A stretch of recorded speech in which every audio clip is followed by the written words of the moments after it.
Hello everyone. Good morning. Can you all hear me?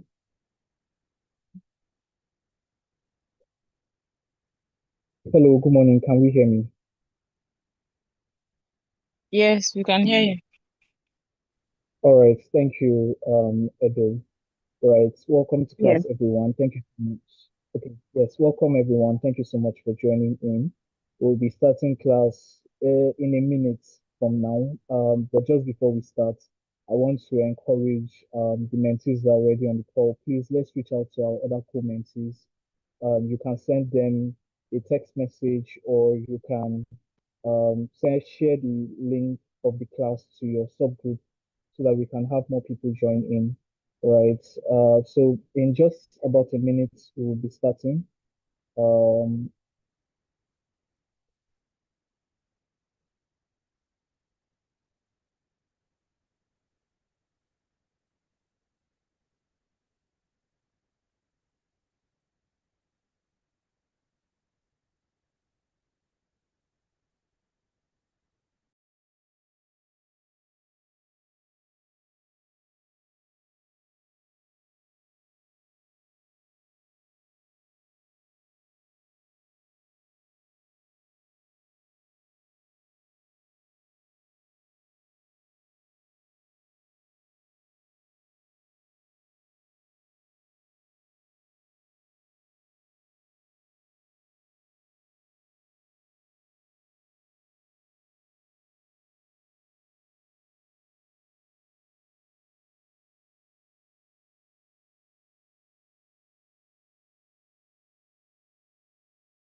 all right. Good morning, everyone. Thank you all for joining. We are so happy to have all of us on call.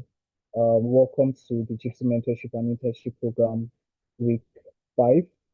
Right, and so far in today's class, we already have a few of our mentors who have already joined in, and more of the mentees are joining us right now. So thank you to everyone who has been able to make it to class this morning. All right, so we have gone through 4 weeks already of, well, overall an intensive discourse or intensive sessions where we have talked about the different aspects of the energy industry, addressing different areas, and now we are at the climax of what we'll be doing in this course, right? Or what we'll be treating, which is navigating energy contracts. So my name is Dennis Williams, and I'll be your moderator for today. So sorry about any noise that may be in my background. I sincerely apologize for it. So just to go ahead and introduce our mentors for today. In today's session, we will be having, or we already have, Mr. Okeogene Ube here. Mr. Okeogene, thank you so much, sir, for joining. We are happy to have you on the call. Mr. Okeogene has been one of our very consistent mentors in the last few classes. Thank you so much, sir, for being here. We really sincerely do appreciate your presence. Next, we have Mr. Ayobami Dafe Iola. Sorry, Mr. sorry, Ayobami, Williams. Good morning. hello. Yes, good morning, sir. Yeah, sorry, I'm in a noisy place, so I want to go second. So I would have set myself up just in case there's another mentor that can go first before me. I hope you don't Yes, mind. sir. Yes, sir. Oh, no problem, sir. Excellent. Thank you. Yes, sir. All right. So our next mentor is Mr. Ayobami Dafe Iola. Mr. Ayobami, another very wonderful mentor of ours. He has been with us, I think, in almost all our classes. Thank you so much, sir, for being here. We are so happy to have you on the call and in this session. So next we'll be having Mr. Afolabi Ojusu. All right, for those of us that were present in the last class, Mr. Afolabi was one of the mentors who spoke extensively on the energy crisis, and we really hope he's able to join us also in the session.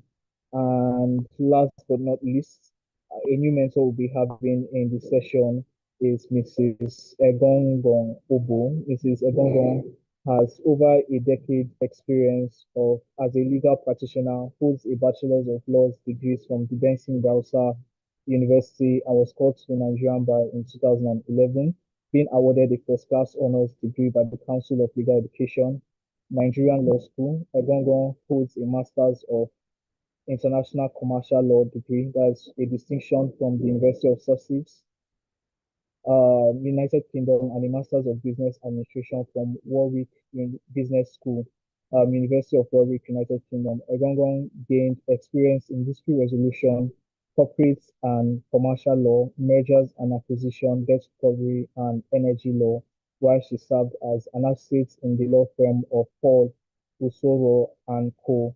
and Alex legal practitioner. Egongon joined the legal team of Green Energy in January 2016 as an in-house legal counsel and thereafter rose to the position of manager legal, where she oversees the legal team, advising the company on a myriad of legal issues pertaining to the operation and management of oil and gas assets, oil and gas commercial transactions, projects and corporate finance, and compliance issues. As company secretary, um, as company secretary, Egongon advises the Board of Green Energy on corporate governance matter to ensure effective board practice in line with company corporate values and best practices. She is an active member of the Association of International Petroleum Negotiators. Thank you so much, Mark, for joining us. We are happy to have you on the call. Welcome everyone once again to class. So yeah, as for the mentees, I just want to to appreciate all of you for all the time that you guys have spent in working on your presentation and being consistent with class. Please let's keep the energy right for what is left of the program. Let's make sure to participate as fully or as practical. Let's be practical as possible. Let's be committed. Let's be fully engaged. Right, for your presentation, make sure to start getting ready. After our mentors are done speaking, we'll be calling you for your presentation. So start getting yourself set um, while we do that later on. But for now, we'll be receiving our mentors discourse in the session for today. We already have three of our mentors on the call, and I'm sure that they are eager and ready to take us through on this journey together. So please buckle up.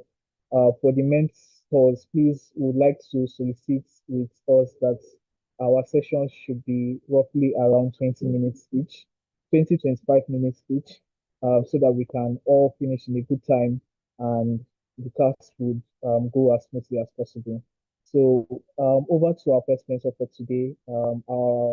For the first time in this particular cohort, Mrs. Egongon, thank you so much for joining us. We are happy to have you with us. So Ma, we want to hear from you in the next couple of minutes.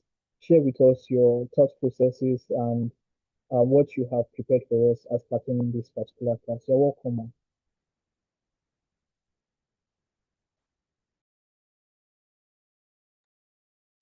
Good morning, everyone. Sorry, I Yes, have a bit of a cold, but I don't know if you can hear me clearly. yes, we can hear you clearly. Okay. Okay. So I'll just give some general introductory remarks around the topic that we're going to be speaking about, and then I can share my learnings in terms of different issues that I've had to grapple with recently around the subject of the energy crisis, um, enhancing energy contracts, and then compliance and dispute resolution strategies, which I think is a core focus of this particular um, session. So you've already given a background of the areas that in terms of like my work experience and what I do. So I would say this topic is actually timely because as a company and as the part of the companies that I work and advise, we've had to take a closer look at the nature of our contracts because we've been faced with a lot of legal issues, contract disputes, regulatory compliance issues. Because as a company, the the bigger you grow, the wider your compliance net. And the oil and gas sector is a sector that's highly regulated. We have multiple regulatory requirements across multiple agencies. And the law, I would say like the major governing law for oil and gas operations would be the Petroleum Industry Act. But there are so many, so to speak, inconsistencies, gaps, lacunas, conflict.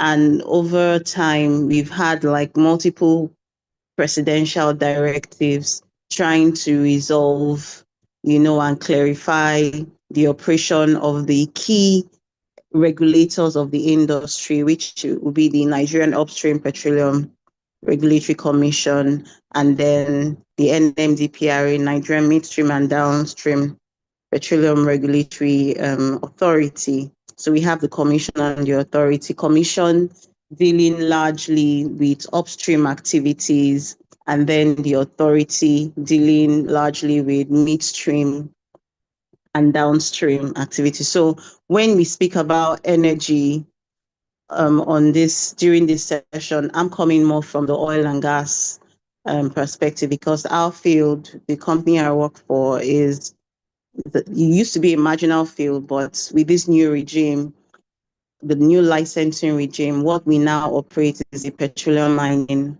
license. But the way oil and gas operation is now in this, will I say, renewable energy world, is that oil and gas production activities can no longer be on the it can be on the conventional way of doing business. Now, operators need to pay more attention to safety issues. Operators need to pay more attention to having a green energy story. Of course, my company's name is Green Energy, but we work in oil and gas. So we pay more attention to gas utilization.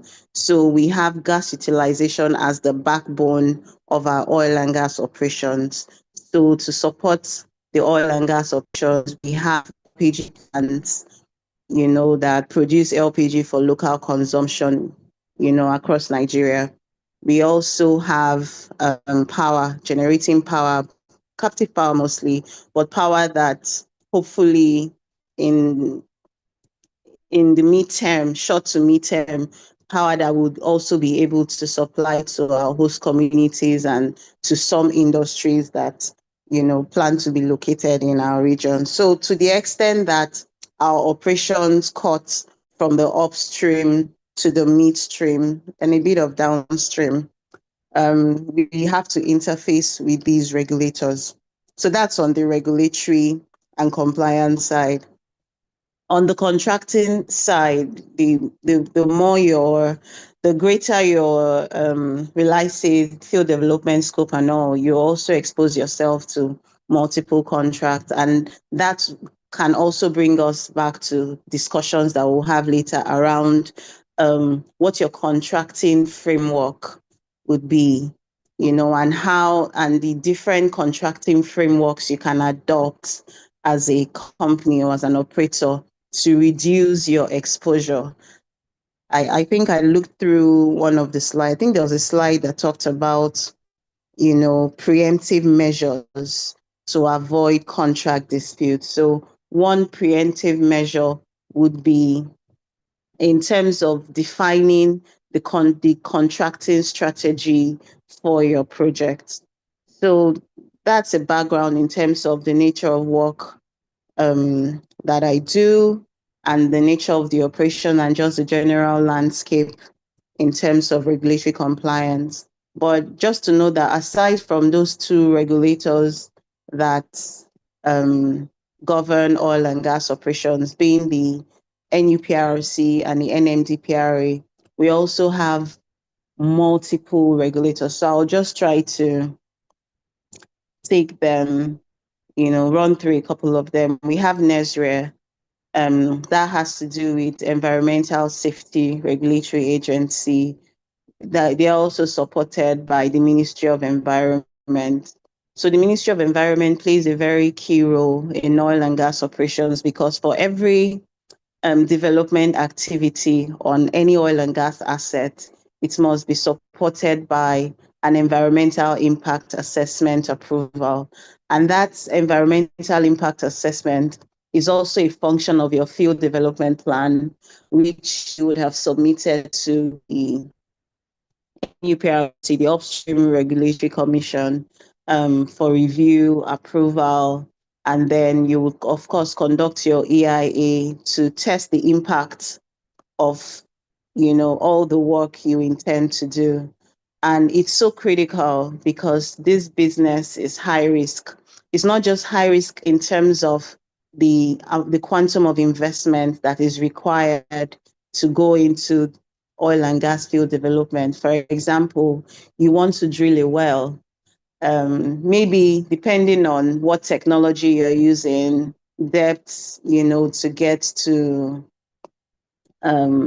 the particular reserves you want to produce from. But you're looking at between maybe $10 to $20 million, depending on the location as well. And you can invest all that money and you can hit water, or you can just hit a dry hole. So just multiply $20 million.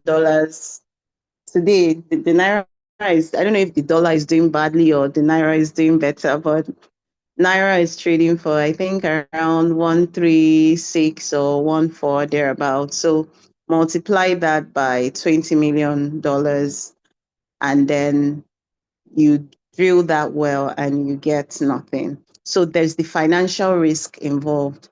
You can put in all that money and you could hit a dry hole, and all that money is just sunk cost. You can hardly recover anything. That's the financial risk that goes into the business.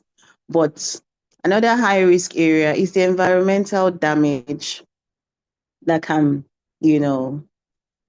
result from these operations. So you can have contamination of water channels, you can have spills, you can have, just general safety issues, whether during the drilling, whether during the construction, whether during operation.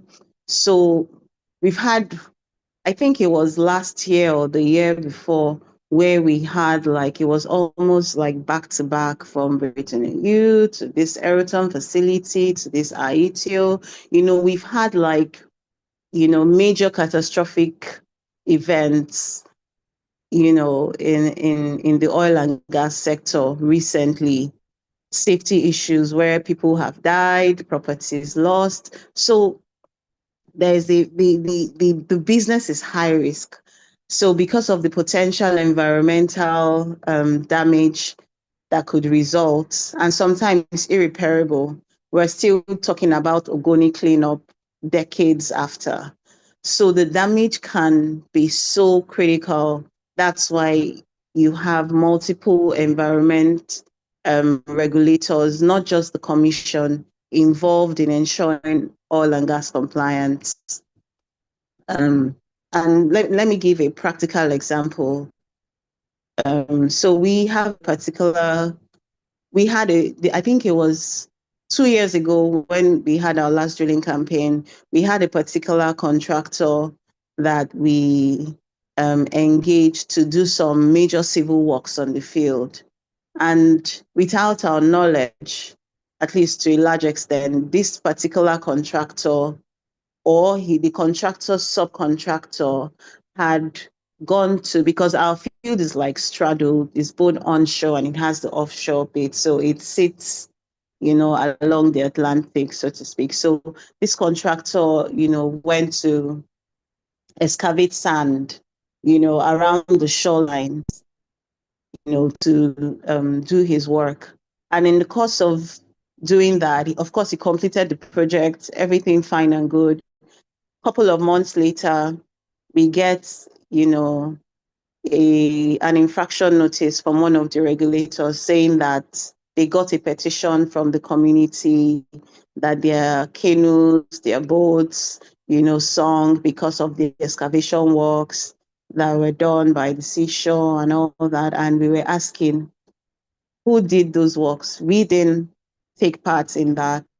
Eventually, we realized that it was a contractor that we had engaged of course, part of the scope of work for that contractor, you would have like detailed BOQ stating you provide this, you provide that.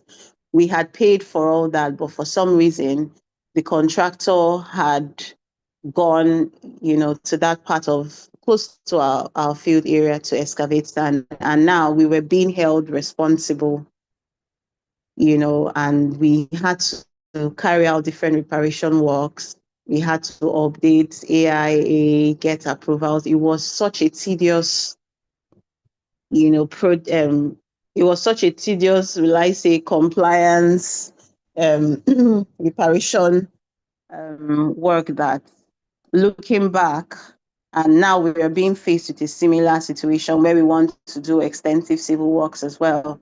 And we are now paying closer attention to issues like this. So issues around compliance, the nature of the regulators that deal with oil and gas operation even extends beyond just these environmental issues. It also extends to financial. I think over the past maybe 5-6 years, the central bank and the regulations keep getting tighter.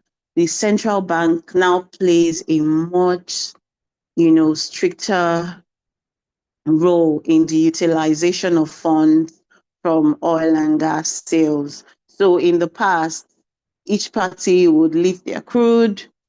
Of course, they will get export permits and all. They would export their crude. In getting your export permits, there are also different government agencies involved in that.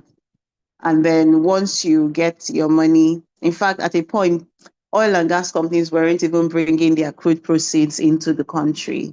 They were sending the crude proceeds to some, offshore entities, Cayman Islands, Seychelles, the regular gang.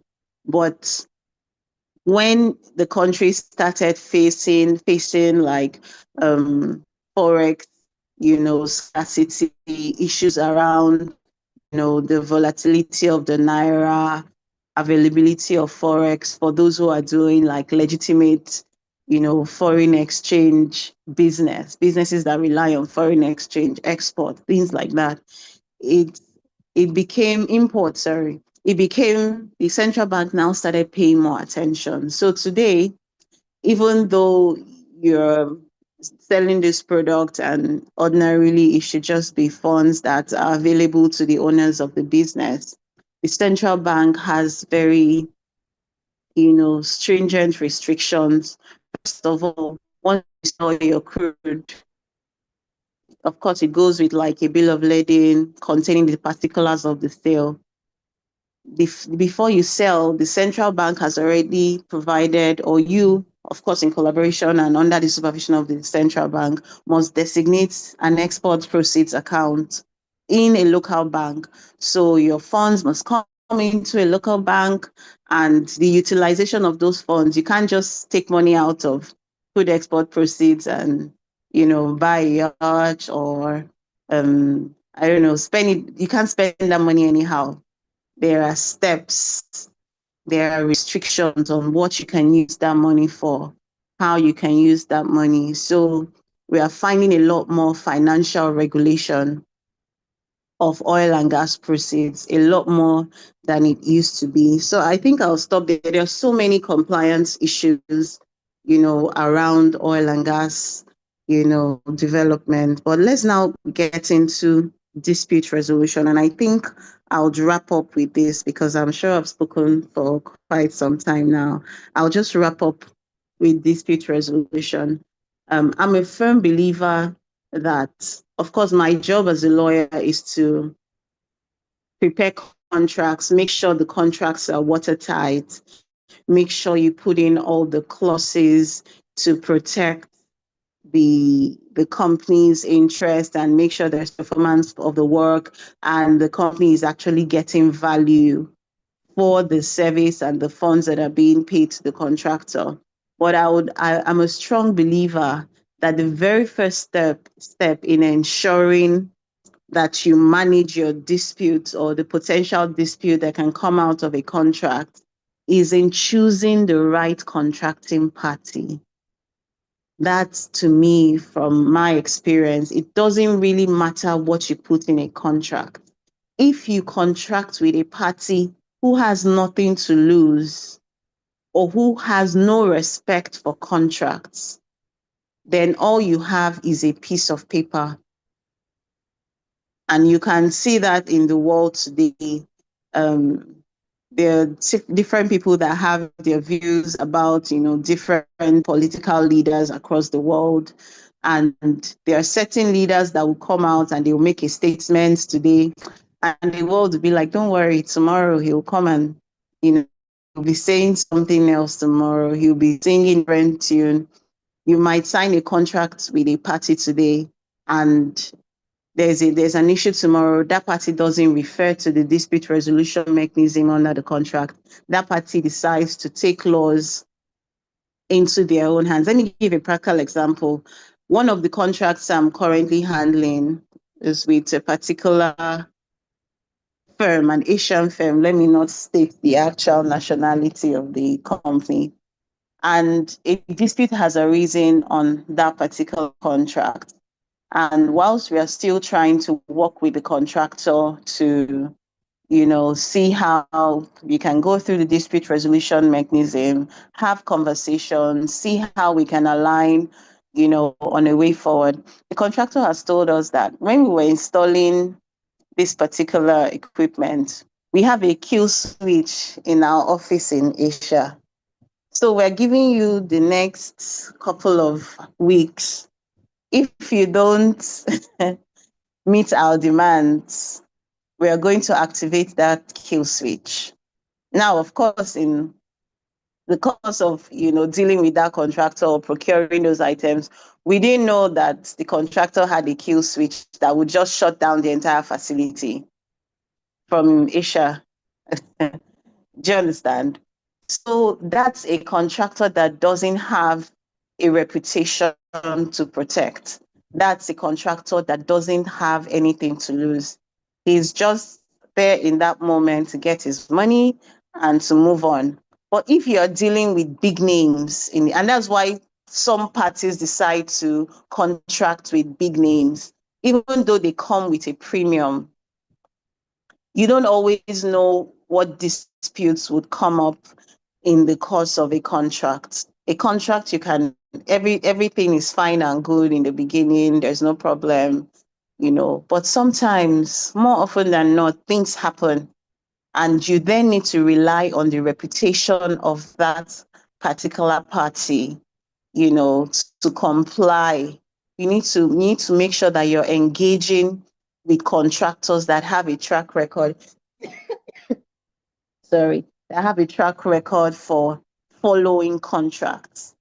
And one sign for me, how to know I'm dealing with a contractor that is not going to give me problems, I usually spot that during negotiation, because I've had contractors that they might be big contractors, but you might send them an agreement that should have some trouble spots for a contractor, where a contractor will be like, no, I can't take delayed damages accruing indefinitely. Oh, I can't take performance related, damages. Oh, I can't take this kind of insurance, but, I can't take, and you send a contractor those terms and conditions, and the contractor comes back without comment.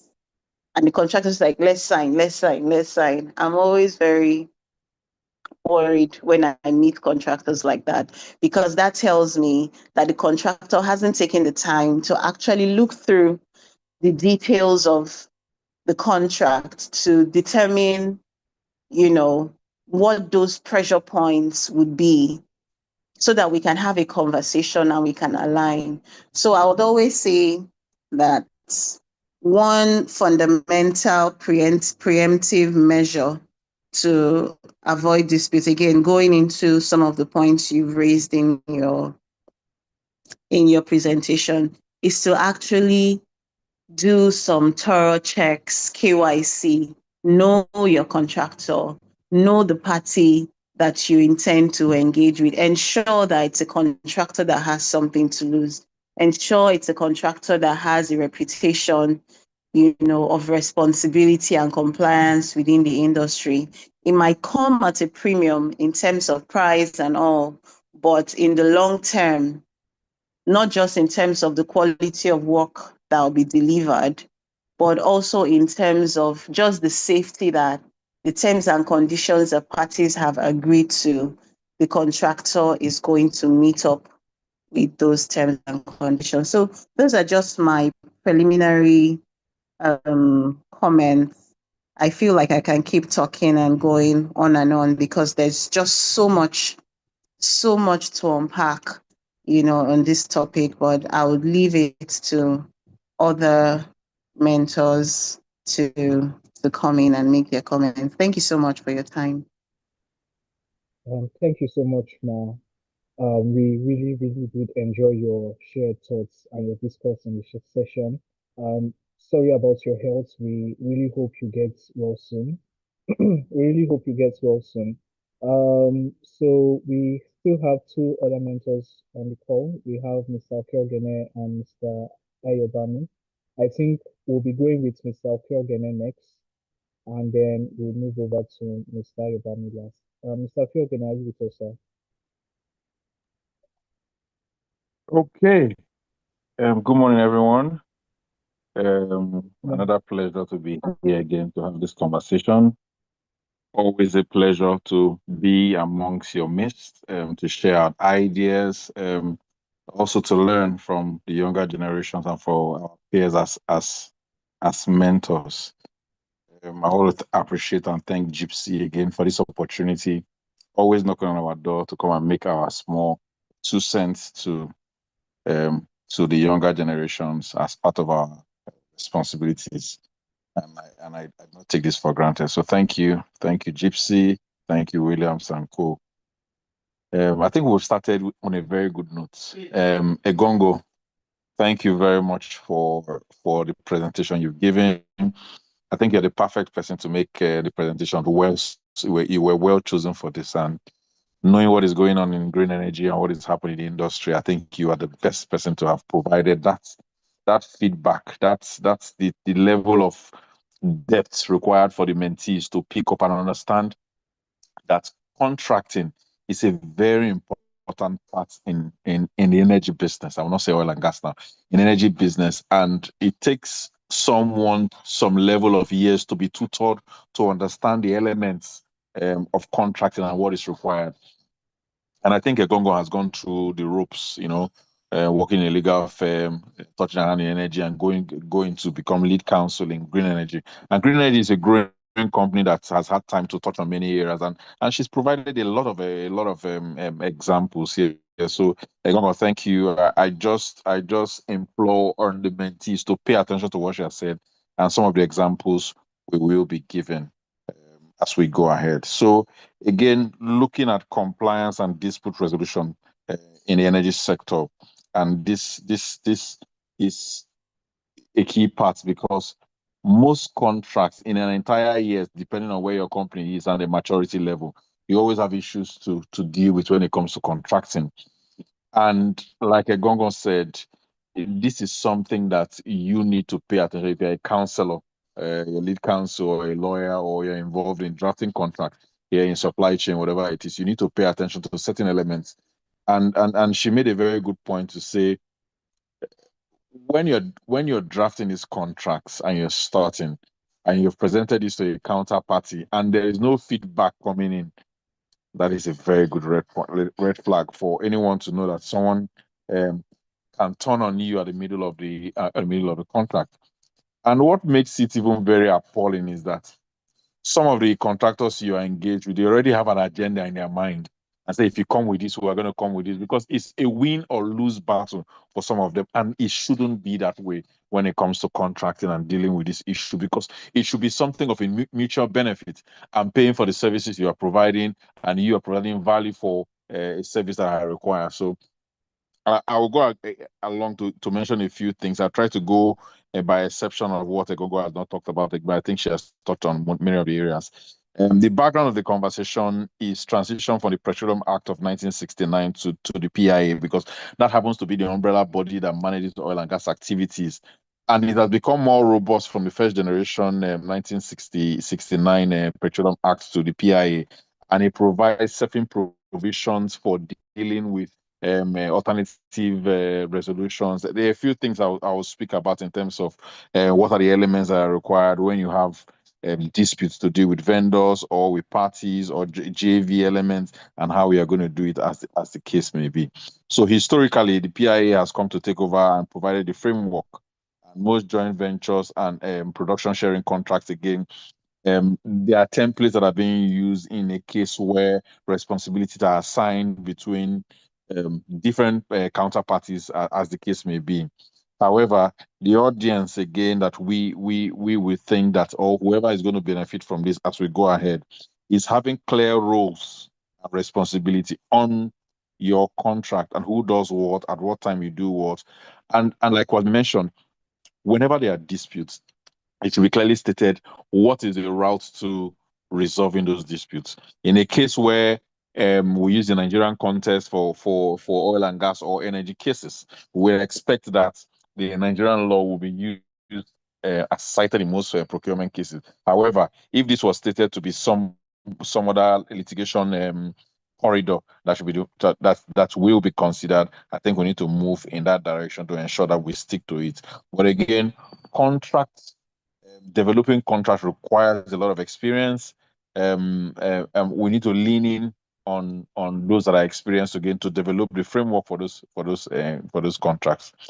I want to go in a bit to talk about compliance pillars for that. I think that we need to be aware.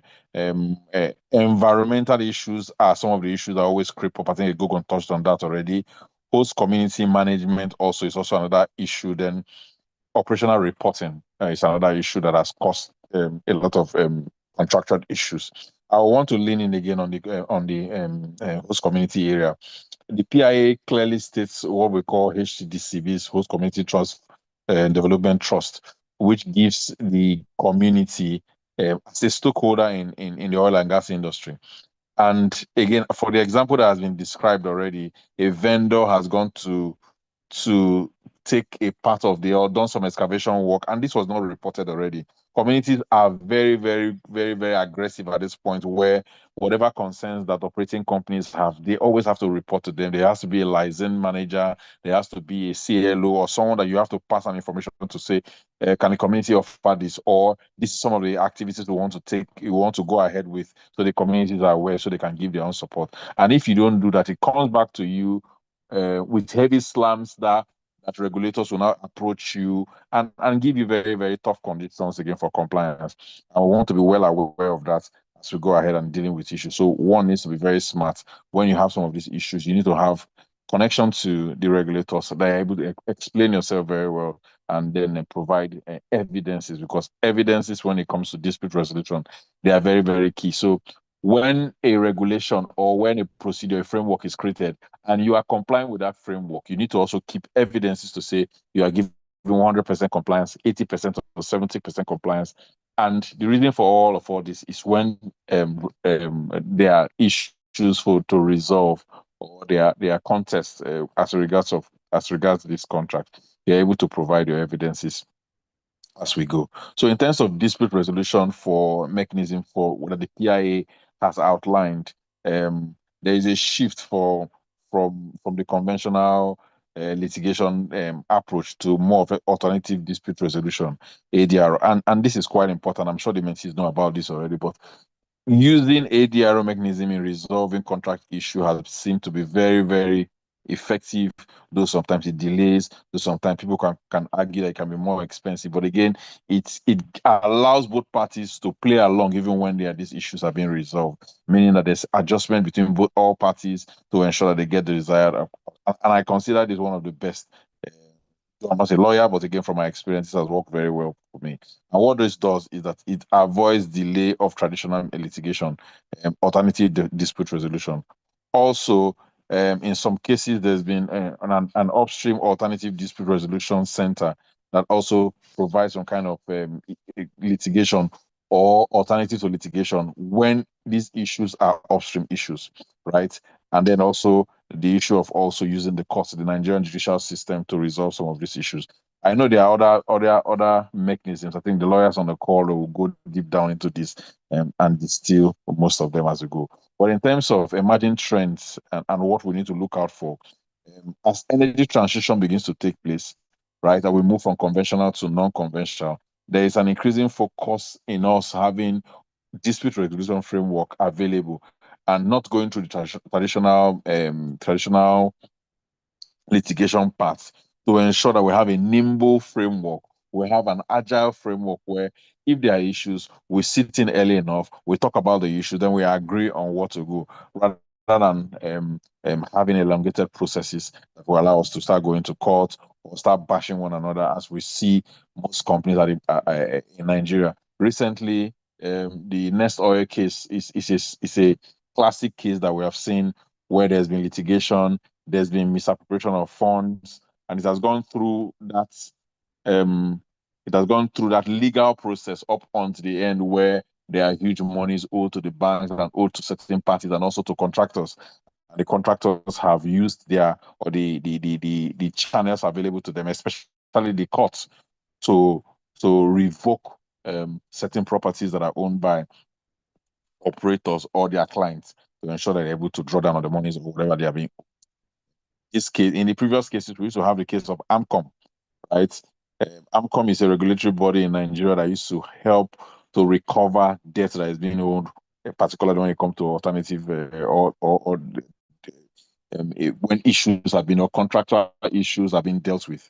So AMCOM comes in and ensures that there's kind of level of assets sale and recovery of principal costs, so that banks or third party are able to resolve and get their funds. In terms of that, there are also practical tips in which we can consider contracting, as the case may be. When two parties are going into a contract, or there's an intending service that one is supposed to be provided, there are frameworks again that says there's a clear description of what needs to be done, what is the value that the party that is being contacted should provide, what is the compensation that the client should provide, what are the timelines for which these compensations are provided, what does the law say about provision of this service in terms of payment, in terms of goals, and all this should be made very, very clear. So one is able to articulate clearly where they are and what needs to be done. Right. So in terms of in summarizing where we are going to, I want the mentees to see the PIA as the primary document, that manages dispute resolution, that manages the oil and gas, that is a framework that stipulates what needs to be done and who does work. However, there are limitations in the PIA because they did not dig deep enough into contracting issues. So we have supporting laws in the Nigerian legal system that helps parties deal with some of these issues as they come up. But again, the PIA gave birth to the authority and the commission, as Egongo has mentioned. While the authority manages upstream operations, the midstream and the downstream is managed by the authority. And there are so many cases at the moment, contractual issues that are being managed already, both in the commission as an alternative resolution mechanism, or outside the commission or the authority or the regulator, as the case may be, being handled by the Nigerian judicial system. And for companies that know how to, or they value structuring their contacts very well, you find them, they are like unlikely to be exposed to some of these litigations that some companies are having, right? Because the communities have become more sensitive on what their rights are and what are issues that they can actually file for issues to be dealt with. So very, very good community relationship is very, very important. Very good relationship with your vendor is very key. Very good relationship with your staff is very key. Very good relationship within the board members within this circle is very key. So relationship management is also one part that one must take very seriously.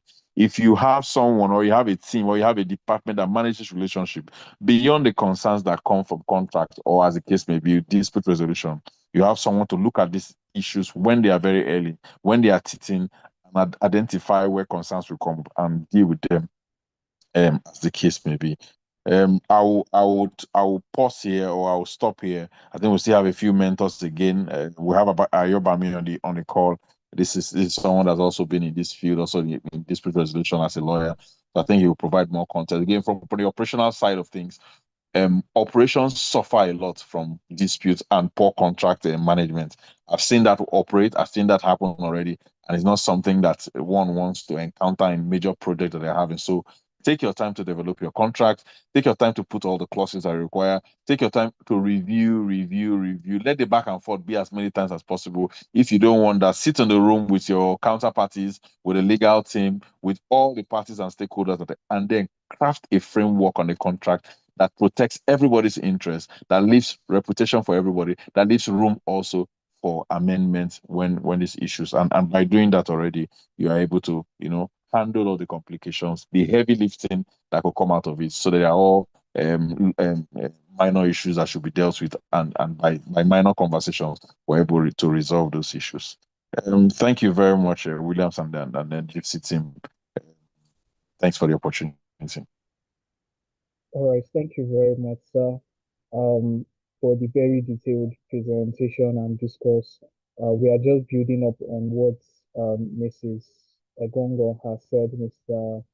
Okeogene has added another layer to it, and we want Mr. Ayobami to also try as much as possible to give further context to the topic for today. So, Mr. Ayobami, if you're with us, we will also want to hear from you in the next 20 minutes. Also, share with us some of your dispositions towards enhancing energy contracts.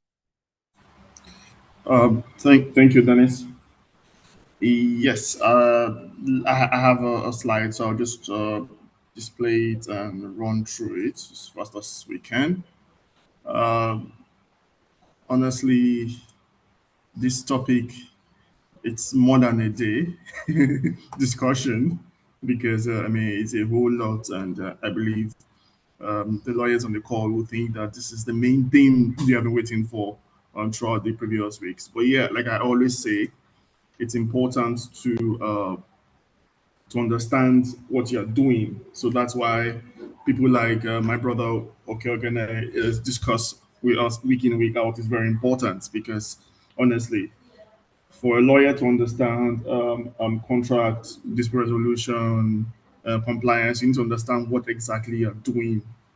So if you don't understand the scope of work, if you don't understand the work being done, then believe you me, you cannot understand what you're supposed to do contractually, compliance wise, and distribution wise also. I remember there was one time many years ago, I was applying for a then DPR permit, and we were going on and on back and forth. Then one day, something just told me like, let's discuss with the project team. And after discussing, we found out that we didn't even need the permits at all. So that's how important it is to have our engineers and technical people around. And the good thing about it is that you as a lawyer also over time you build a knowledge of this thing also. Yeah, I mean, one of my favorite topic to go to discuss with marine engineers is Mupo grillage, for example. When I get there and I talk to them, they look at me like, dude, are you an engineer or you're a lawyer? Why? Because I did that for many years. I've done that for many years, So it's important that as a lawyer, sometimes as a contract person, you need to partner with everyone. Now, if you are doing contract management, for example, that means you need to know that your finance team is handy there, your insurance team is there, your technical team is there. Everybody, you need to work and manage everybody's knowledge into your contracts. So that's how important these teams are working with us as lawyers. Our previous speakers have spoken a lot. My learned friend has also spoken a lot. I know that she would have said more if she had time. And she touched a lot on, especially on upstream transactions. So I'll talk a bit more on projects. I mean, at least that's currently my favorite topic, since I've moved from being transactional to more of a project lawyer for the last 4 years. So I'll touch a bit more about the project side, what to know contract-wise, then compliance, and of course, giving possibly some dispute resolution strategies, practical, that I've experienced over my years of practice as a lawyer. So Today we're talking about contracts, compliance, and dispute resolution. Content, it's basically like this. And moving on, introduction, like our previous speaker has spoken, these topics are very important for energy and any energy transaction, any energy complaint, any energy client. It's so important. Yes. And there are various types of contracts. I won't dwell too much on that. I mean, these are things I think you would most likely know from your research already. And of course, regulatory compliance also has been mentioned by our speakers. And of course, this position has been touched also. So generally, there are templates, contract-wise, the templates we use internationally. And usually most people also build their own templates. I've learned not to take all these international templates, hook, line, and sinker.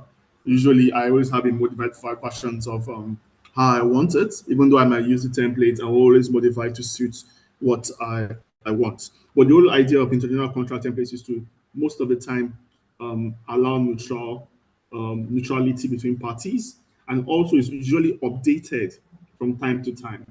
One of the law firms I worked at in London, were one of the greatest, were one of the highest contributor to BIMCO template, for example, which is used for offshore energy contracts, basically.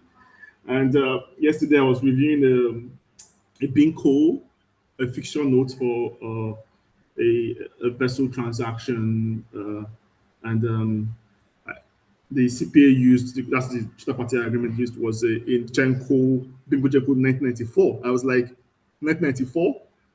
You know, because why? It has been updated severally over the years. So these contract templates are always from time to time. They invite contributors, which are lawyers like us, to come and contribute and make our submissions towards improvement of the template. So BIMCO is one. FIDIC is another one that is used across board. There are several books: the yellow book, the blue book, everything. Even though I personally still have some issues with FIDIC, and I've always felt that FIDIC was some of the books are one-sided, and over the years I've had to argue it out with international lawyers that yes, FIDIC might be an international template, but this doesn't suit our needs because of this and because of that. And Logic also, it's a book I got familiar use while working in Aberdeen, and because it's more used in the UK, yeah, in the kingdom as a whole. So you see more of a Logic being used there, and so it's a good company. You can Google it out, download the template, study it, and it gives you a good understanding of how a contract should be. But of course, you will see several other templates. Most complaints now, especially the IOCs, have their own templates. So this is not close-ended. This is just generally used templates usually, and that we see around in the oil and gas and energy space. Yes, regulatory agencies, we've spoken about them. There are quite a lot. I also include the National Council of Climate Change and also Energy Commission of Nigeria, also, and the TCN to tackle because of the power sector part of the energy. Yes. Moving ahead because of our time. Yeah. So on contracts, yeah.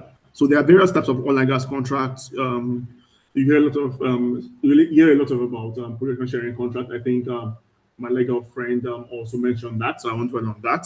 Then you see a lot of purchase, service, EPIC or EPC, depending on the type. ROV vessel contracts also, especially when you're dealing with offshore upstream exploration. Yes, and the power sectors, you have a lot of power purchase agreements, which is usually a contract between the generators and those that offtake the electricity from them. You have grid connection also, which I think will have a bit more of grid connection as a result of the Electricity Act 2023. Yes, you see a lot more on that. Then, of course, you have energy storage contracts. You have service contract also, a gas purchase contract, which is used to drive the turbines and purchase contracts. Yes, I'll tell you that our power sector transactions, I believe, the last few years have gone pretty high. You have a lot of companies now having captive power plants to run their operations also, and you also have a lot of high IPP projects being being done right now. I mean, in the last 4 years, I've had to work on one CPP contract for 3,000 megawatts, which is ongoing, and also another, I think, 1,500 IPP um, um, um, contract, basically. So you see a lot more is being done in that. But even though the Gencos are still complaining that they're not making profits, I don't know why. Surprisingly, we are still having a lot of this being built. So there must be something they're not telling us, I believe. Yeah. So, and usually in contracts, there are a lot of things we should note. I've tried to pen down some important clauses, and I'll try to spend a bit of more time here than any other part of this um, slides, because I feel that if you can have an understanding of these clauses, then you might understand how to negotiate them. Usually, for the last 15 years of contracting experience of mine, I would say that the last 10 years have been easier. Why? Because um, I developed a form of having what I call a contract playbook. The playbook gives me my best scenario, my flexible scenario, and my no or worst scenario. And what I try to do is that there are some decisions that might go above my head to senior management, and what I try to do is get senior management to sign off on some of these things, so that when I'm in negotiating contracts, I don't have to pack a lot and go back and forth. So I already know, oh, this is the principle of each client I work for. This is the worst I can do. This is the best I can do, and this is one that I just pack totally. Yes. So at the end of the day, I always have maybe like 2 or 3 sticky points that I and the management can discuss with the other parties in the management. So that way it makes negotiation quite easy. Yes. So contract price and taxes. Of course, you might say, "Oh, I'm not. It's a lawyer's thing." Yeah, but you need to work with the commercial team usually, and finalized on what they have agreed commercially. And the taxes has always been an important factor. Over the years, I've seen um, the the cost sheet go negative as a result of not paying attention to taxes, especially when you have a flexible profit margin. For example, let me go with the old tax regime. For example, you have a 10% um, profit margin, and you didn't think about tax. Now you pay 7.5% of VAT. You pay, let's say, 5% for VAT. That alone is above 10%. Then we're not talking about the 1% NCD, not, that Nigerian Content Development Tax. You're not talking about if it's the offshore marine vessel contract. You have not said anything about the 2% cabotage vessel financing fund level. So these are things that you know that you're already in a negative of maybe another 3.5% or you think you're going to make profit from that contract. So taxes has always been an important thing. And when you're having a contract with a foreign entity, you need to pay special attention to those taxes. Why? Is because you need to understand that you need to be careful that whatever you are agreeing in the agreement, you're not also taking over any tax liability of that foreign company in his own country also.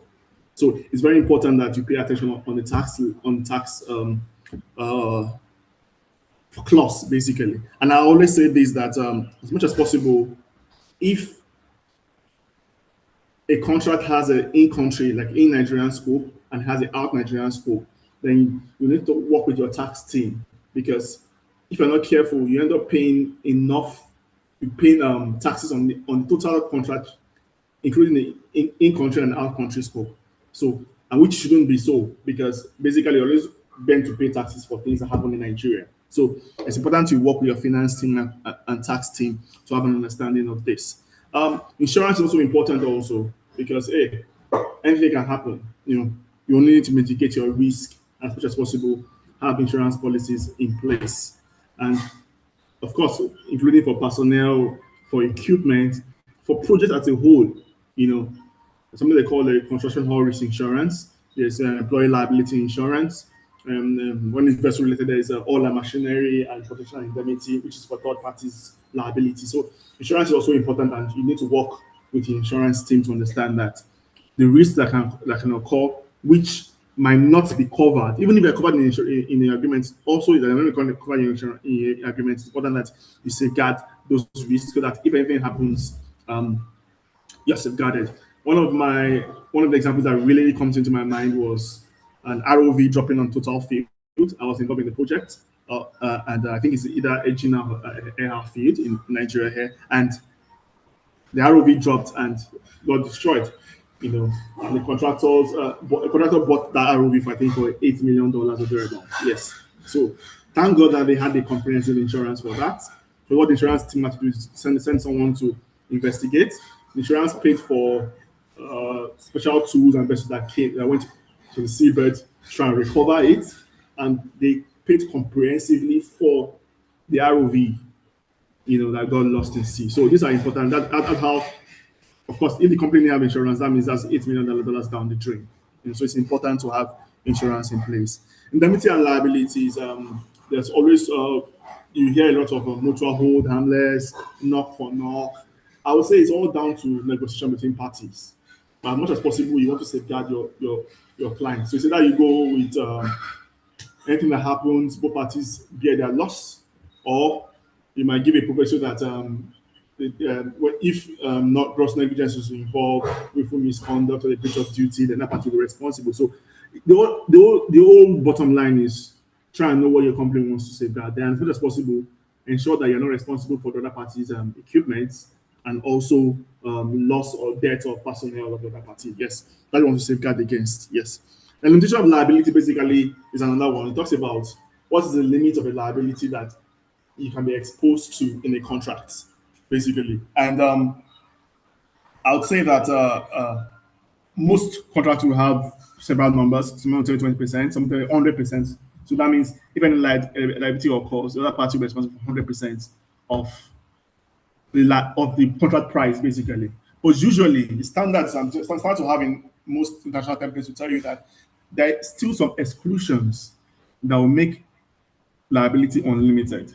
They'll tell you that some things like defect correction, things like performance and performance obligations, things like insurance sometimes, gross negligence and willful misconduct, meaning that if these things occur and liability is beyond the contract price, that party will be responsible for it. Yes, the whole idea of limitation liability is to make you as much as possible to understand what is the worst liability that can come out of this contract. And so I'll have that figure in mind, and I'll be able to have something to mitigate that. I was reviewing a contract midweek, and the contract was about close to $200,000, and the company said their limit is $500,000, and and they're not accepting exclusions, and they ended up agreeing to it because why? That was over like times 2.5 or thereabouts of what the product price is. So this, like I said, is negotiable, but it's good to know that you keep you understand what you're signing, and as much as possible, sometimes there's some positions that you want that you might not get, you have to let go. I always advise that you have a risk register where you write them in one risk register. I always keep a Excel risk register whereby I know that these are the risks that might occur, and try and see how we make sure that those risks don't occur or how to mitigate it. Because for one reason or other, we have accepted it in the contract and we have signed, basically. Yes. Get damages also is usually a penalty, even though sometimes they tell you there's no penalty, but usually like I said, like a penalty that you pay for not doing a particular thing at a particular time. So there might be an LD for delivery, for example. There might be a LD to commence. There might also be a LD to perform. In one of my power contracts I was doing, they had a particular kilowatts in mind, and they said if the contractor cannot meet up, he has to give up 20% of his contract price. So that's an LD for performance, basically. So you can have it either for, if, for example, I'm supposed to deliver a gas turbine to your site, and I don't do that by X day. Every week after, I'll pay 1% of the contract price. I'll pay 2% of the contract price as a limited damage. So it's a penalty for not doing for not delivering on time. Yes. So sometimes you see one of them, sometimes you see three of them, sometimes you see two of them, depending on the type and form of the contract. Yes. And force majeure is important. So force majeure was one of the reasons why I had issues with FIDIC, because one of those contracts, I think that dredging contract, for example, they had something they called, I think they called allocated risk or thereabouts, meaning that these are risks that most likely will occur. So it was an argument between the same example or events of those risks and the same events of force majeure were the same. So I was like, okay, so is it that we go with the force majeure or this risk, and not having both? At the end of the day, it causes ambiguity. So I believe that's a part of things I think most likely FIDIC would work on in the next coming years, maybe. So but that's one of the reasons why I said that even if the international standard contracts, you don't just take them hook, line, and sinker. You also review and see the parts that you don't like, the parts that you like, and give your own position towards it. Suspension and termination, yes, then suspension in the project for several reasons. Maybe for a safety concern, maybe for a default of one of those parties, maybe because of the company is not even paying um, based on the milestone agreed. So it can be suspension for various reasons. But usually there are always a sunset date in the sense that when suspension goes for too long, sometimes you might have a date that says, okay, then it needs to turn into, is either that we go back to work or is that we terminate this contract? Yeah, depending on whatever both parties agree on. Termination, of course, it usually is always in two broad angles: termination for default, termination for convenience, depending on what each party wants in a particular contract. Yes, but actually gives an overview of what would happen, how termination will go on, even notice is required, and also the consequences of termination. For example, you're doing a work with a pipeline construction, or you're laying a pipeline and you're supposed to lay 5 kilometers of pipeline, you end up laying 2 kilometers. Company cancels for convenience. What happens? The pipelines you have bought already and you have not installed, who takes responsibility for it? And other things like that. Those ones that are installed also, you want your payment for it. So consequence of termination is as important as having a termination clause. So there's a termination clause that says, yes, you can terminate, but doesn't give a consequence of termination, then there's an issue somewhere, because that is important. As much as termination clause is important. Yes. Then we also have intellectual property, basically, as you wanting to safeguard uh, your trademarks and as much patents as much as possible. And it's becoming a growing concern now, especially because I would tell you that the energy space now is assuming reviewing a lot of tech agreements now, because a company like Slub Major will tell you that they're not more of a oil and gas company. They're more of a tech company, because why? You see a lot of software being used now. Just like my legal friend just said that a company in Asia like said that they have a kill switch in Asia. Yes, so that's tech being involved in this transaction. So a lot of things are being done. You hear a lot of intelligence pigging now being done. So tech is having a sort of a marriage with energy now, and you see a lot of that more in the nearest future. Yes. And of course, AI also, you see a lot of more of that is in now, but you see lot of that in the coming years. Yes. Then also the waiver clause. I would say that waiver clause is something I look forward to in every contract. Why? Is because we need to be careful.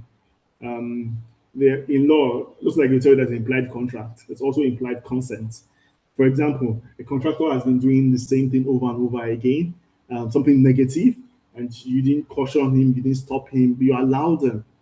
So yeah, yeah.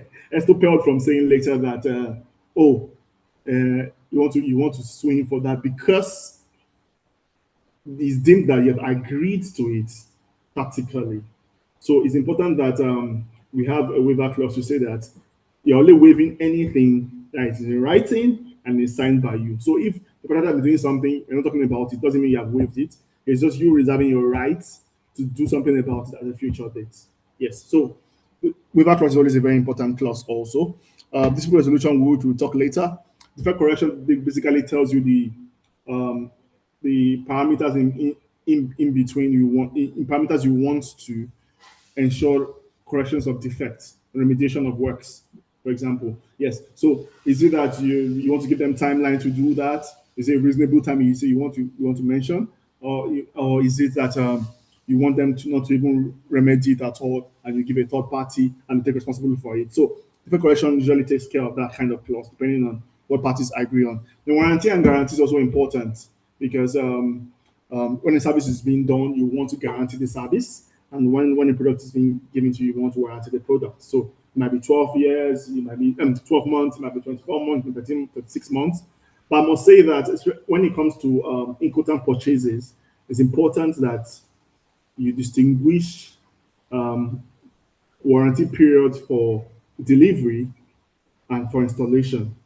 Now, a classic example is one of the I think German entities once gave a government I think Rivers State government sold I think gas turbines to them, and Rivers State government went to pack or went to put the gas turbines in a warehouse for close to 7 years or thereabouts. Yes, and when they opened the warehouse, they found out that the warranty was still because the warranty was upon installation. That means it's when they install that the warranty will start counting. So that's why I say that most contracts nowadays, they'll tell you that there are two warranties or more, one from date of delivery and one from date of installation, whichever is earlier. Yes, to safeguard things like that. Yes. And also regulatory compliance, which I think we'll discuss a bit later. Then key considerations over here, we have bankability and security. And it's very important that you have financial security in each contract, both on the company side and on the contractor side. Especially if the is a company that is not a contractor that is not well known, or you have not done business with them before. For example, I've seen clients that would give Asian companies $250,000 in advance without an advance payment guarantee. And I've seen the Asian companies just keep quiet and no response, nothing, no refund, nothing. And they didn't deliver anything.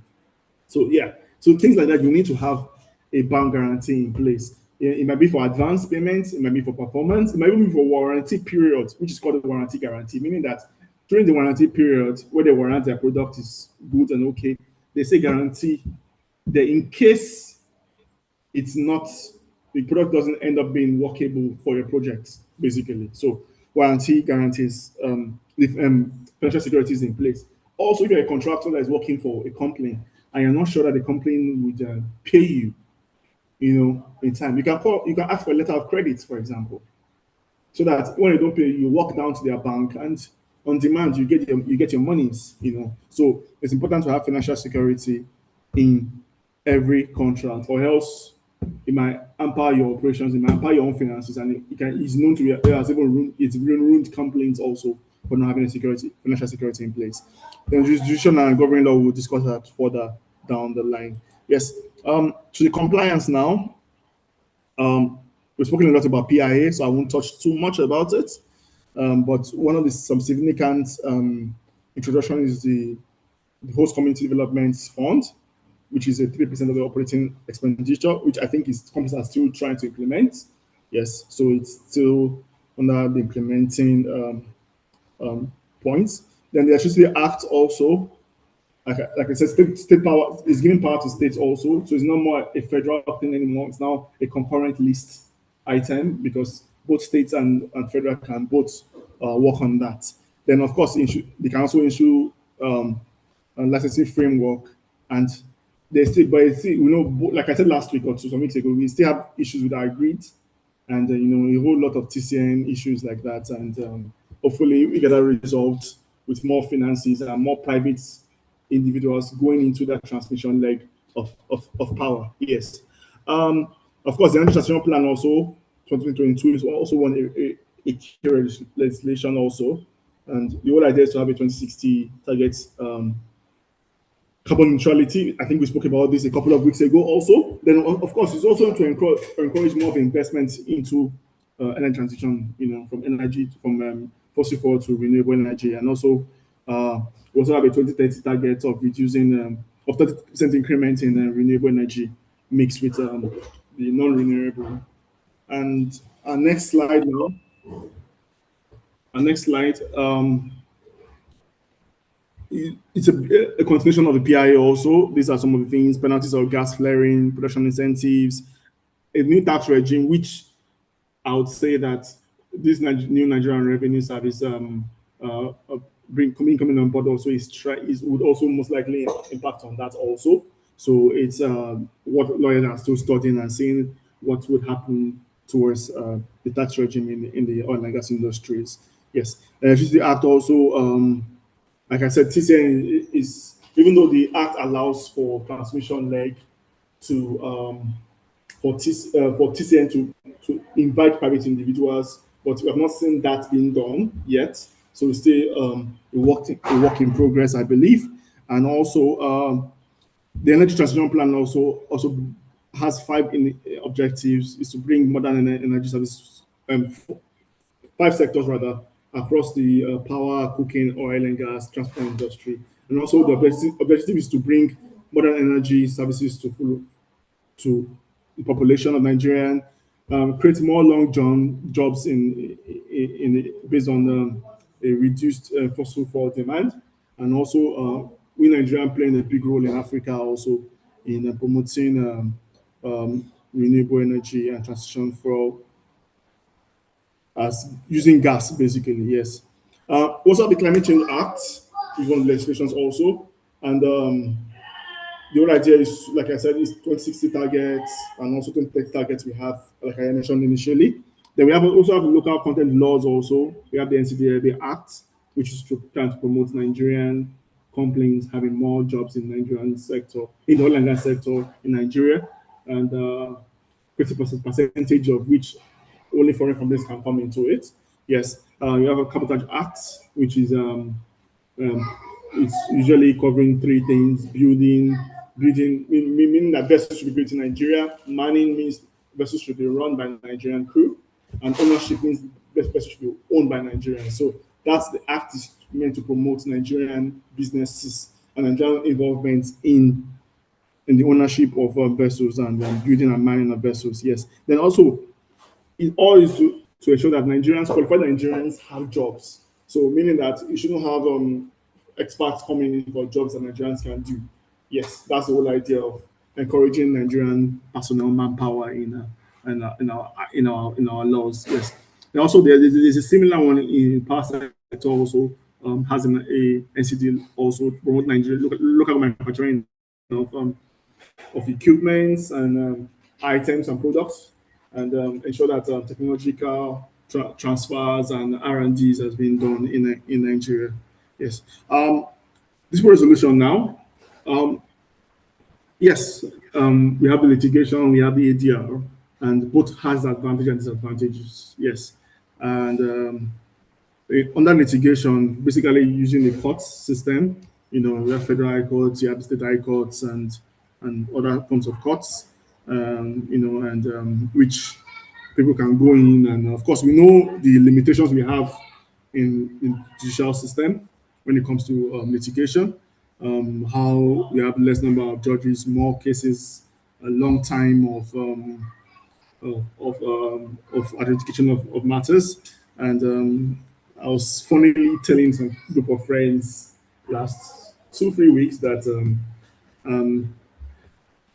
after the last time I appeared in Nigerian courts was I think of Appeal Ibadan 2014, and that was last because the other time I appeared in a court in England in 2015. I think it was in last time I appeared in a court in England was 2015. I think October. It was a commercial and admiralty court, and I already say that disparity between litigation in Nigeria and litigation in England is a whole different ballgame. So, and it's difficult for you to, when you taste something like litigation in England and say you want to come and do litigation in Nigeria. So it's more stressful. The court systems needs to be upgraded to modern realities. Tech needs to be involved. And I tell this to my friends. I have friends and have cousins that are judges, and I always tell them that, hey, we need to improve our systems. Yes, And so it's important that litigation is improved in the country for us to even want to spend more time doing litigation. For now, most companies don't have time to do litigation, except they want to frustrate the other party, by the way. Yeah. But so most of them do a lot of ADR, mediation, arbitration is being done, And so those ones are you see a lot of them. But so also ADR also has its own disadvantages. And one of them I should say is the cost. I was involved in a multinational ADR process. Then the value was $99 million, and when they brought the bill to the company I was representing, and it was a whole lot. We had to start petitioning that please reduce the bill and everything. And some of the things that increase arbitration costs is things like, for example, you see most agreements to tell you that you need 3 arbitrators. Imagine you having $100,000 contract and having 3 arbitrators. That's a whole lot expensive. I understand if you're having millions of dollars or $100 million, $99 million, you have 3 arbitrators. That's fine, But the more arbitrators you have, the more cost it will be, towards going that line of ADR. So it's important that sometimes have only one. Let the ADR body provide someone that is competent. Give them parameters of who you want to be an arbitrator in the contract, and they can provide someone that's an expert in it. And that way it's cheaper for us. But yes, it's faster. It's less informal, but still formal. Yes, but compared to the court system, and and so it's a good way of resolving things in a friendly manner as much as possible than litigation that can take donkey years and going through all the stages of appeal levels and everything. So ADR is improving fast, and most companies are latching onto it as a easier way than litigation. Yes, but I would say litigation is always interesting. Yes, I mean from a lawyer's perspective, not from a client's perspective, because you see the thrills, you see the fireworks in courts, and it's always much more fun. I must say, yes. Key frameworks and just to note, we have the Nigerian Arbitration Act, which replaced the Nigerian Arbitration and Conciliation Act, and it's quite a comprehensive legal framework for ADR. It can be improved on, but I also want to see more of it being used in practice, also to know how solid it is for use, basically. Then we have a lot of institutions, Lagos Multi-Door Court House, which I've been to for a couple of times. Yes, you have the Lagos Court of Arbitration, you have the National Chambers of Commerce, you have the London Court of International Arbitration, one of my favorites, actually. And you have the Singapore International Arbitration Center, which is SIAC, which is one of the fastest growing ADR institutions in the world, especially for countries that are in the Middle East and Asia, which, of course, have some, I don't want to use a Cold War with the Western nations, like the arbitration we have in London and UK and Switzerland. So yes, SIAC is one of the fastest growing arbitration centers in the world. Yes, and some of the things to note while you are working on the clause on this resolution is basically clauses is forum shopping. Ensure that your clause is clear, no ambiguity. Don't write things like decision of court in Nigeria. Hey, there's several courts in Nigeria. You get my point. They don't even write even courts in Lagos. There are several courts in Lagos. They can be federal high courts, they can be state high courts. So be specific, is very important to be specific and be clear. If it's arbitration, most companies tell you that they want parties to first meet and try and resolve. There may be mediation, there may be arbitration. Yes, but just be clear on the process. Be clear on who is responsible for payment. Be clear on the number of arbitrators. Clarity is very important. Yes, and an example I want to give is always it's always I was reading something this week. I got they wrote British law, and I had to ask which of the British laws. You get my point. That's clarity. Clarity should be easy. Are you talking about the law of Scotland? Are you talking about laws of England? Now, I always say this every time, and most people always say it's disputable. I always say that the laws of England and Wales is a nomenclature in the sense that the courts are termed laws of England and Wales, but both parties actually have two separate parliaments. And so there's the parliament, there's a Welsh parliament that actually makes laws for Wales. So if you write laws of England and Wales, you might actually also be causing, you might be talking about two jurisdictions, which you might not think you are doing. Yeah, you're referring to basically.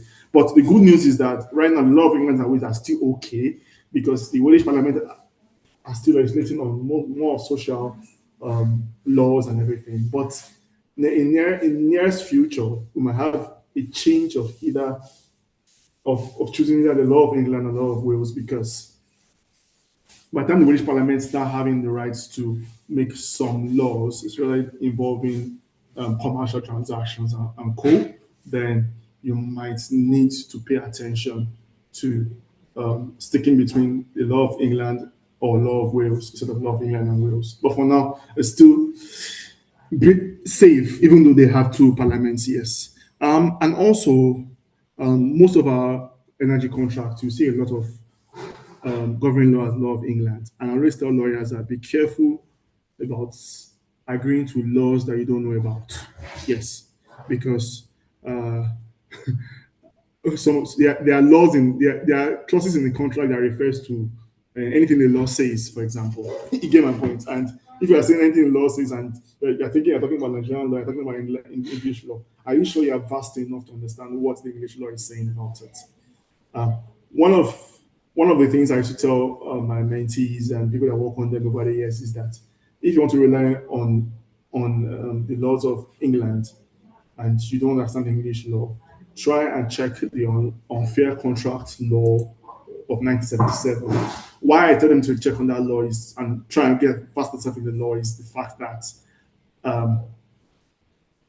there are a lot of things you agree on in the contract. Say, I've agreed on it, and the law will tell you that it's invalid. Yes. So the Unfair Contract Act has list of invalid things that you can agree in the contract and it's not valid under the law. And when it gets to this resolution, the law will take its course, even though the parties have agreed to it in the contract. Yes. By the way, the law of Unfair Contract Act now has been repealed. I think it's now under part 2 of the Consumer Rights Act 2015 of the UK. Yes. So understanding of the law you are signing, governing law, is very important to your transaction so that you understand that you know that from end to end, as much as possible, you have mitigated all the risk and you try and preempt the things that might or might not happen because of that. Yes. So grasp of governing law is very important. The Revision Clause will also give room for injunctive reliefs. So even if you are doing ADR, always give room for two things: enforcement, which has to be done to the courts, and injunctive relief, which is meant to stop any harm from being doing to solve a matter of that dispute resolution. So injunctive relief is important, and to make reference to the courts, and also enforcement also, yes. And of course, I've already spoken about a number of arbitrators, so that's takes care of it. So my last slide now, as a wrap up, is the conclusion. And something I call 3 pillars of success is meaning that having a robust contract as much as possible, take note of your rigorous compliance mechanism. Yeah, I always tell each company, I always prefer, most companies have most of my companies I've worked with, I've always had a fused legal department whereby you have compliance, compliance secretariat, legal advisory, and contracting together. Yes, but some companies have seen the importance of regulatory compliance and they now have a standalone compliance department whereby they can look at things holistically, have a proper system that works whereby they track the numerous, I must say, licenses and approvals we have to get. I won't say that the legal department of a company, not like gas company in Nigeria, and at that time we had a software that had over 177 or thereabouts approval licenses and the like, and we had a software that tracks it. It gives us 90 days before the expiring, because some of the licenses are one off, some were monthly, some were every 6 months, some were every 2 years, some were annually. So it gives us a 90 days window to apply and follow up with government agencies, which I know that most Nigerian agencies are now trying to go a route of e-applications, but some still do paper applications, I must say. And so it gives you ample time to go through all those process. If there's any issues or any queries, you can address it so that your license can come up. So have an understanding of all your NUPRC licenses, all the NPC approvals, and all of the sister agencies, NESRA, NIMASA, everything is important because there are a whole lot of them. A whole lot of them. Yes. And if NCDMB also, there are a lot of permits and licenses that also you have to get from them. So it's a whole lot of work. And sometimes, the bigger the complaint, the more work you have as lawyers. And that's why we always have them segregate between, this is a compliance lawyer, this is a contract lawyer, this is a company secretariat lawyer, and things like that. Yes. Because that's how key. Because fines, penalties are always involved in this. Yes, I mean, and it's been seen to stall investments, whereby a party comes, invest a lot, and before understanding the fact that it needs a permit or something on this, they have to stop work, they have to pay penalties. It's a whole lot of game. So understanding what rigorous compliance involves is very important to any lawyer that's into compliance. Yes, and of course, always having an effective disposition team in place. Yes, have external counsels that are very good, that understand subject matter of your operations, also help, and from time to time can always advise you on how to go about things. Yeah, the whole idea is to mitigate risk as much as possible. You might not be able to totally eradicate it, which it's almost impossible, by the way. But yes, to a large extent, because I say it's almost impossible because there's something that you don't even know is a risk, and it becomes a risk later. Yes. So mitigate as much as possible, and your risk appetite grows year in, year out. You spend as a lawyer in a particular sector. Yes. Investment protection, also protect your investment as much as possible, and also build confidence with your partners, your investors, your good regulators, and also the communities in which you work in. Yes, CSR is always important. And host community development is always important also, as in this energy sector we are in. Yes. So key takeaways: master your contract fundamentals, implement effective dispute resolution mechanisms, ensure regulatory compliance, and focus on sustainability, which is the goal. All complaints usually tend to have a ESG input now, in the sense that they want to be sustainable as much as possible for the future. Thank you. I hope this has been good to you. Yeah, bye. All right, thank you very much, sir. We sincerely appreciate your shared thoughts in class and your presentation. We enjoyed your discourse overall, and we hope that our mentees were taking thorough notes of everything that you had to say and share during this session. So please, we'll be going over back to the mentees for your presentation. Group 1 and Group 2 presenters, you have 10 minutes each for your presentation. We hope you have your slides ready to share. If you need help sharing your slides, you can just let me know, and let's get started. So, the presenter for Group 1, if you're with us, please go ahead, share your slides and start your presentation.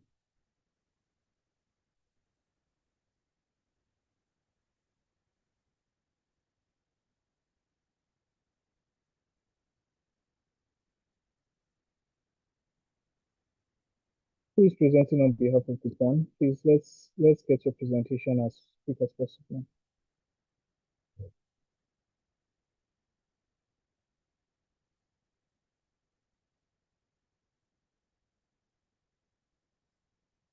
Okay, while we're trying to figure out, or while Group 1 is trying to figure out themselves, can we have the presenter for Group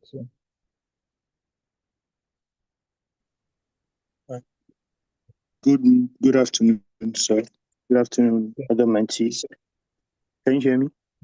Yes, we can hear you, Mustafa. Please go ahead. All right.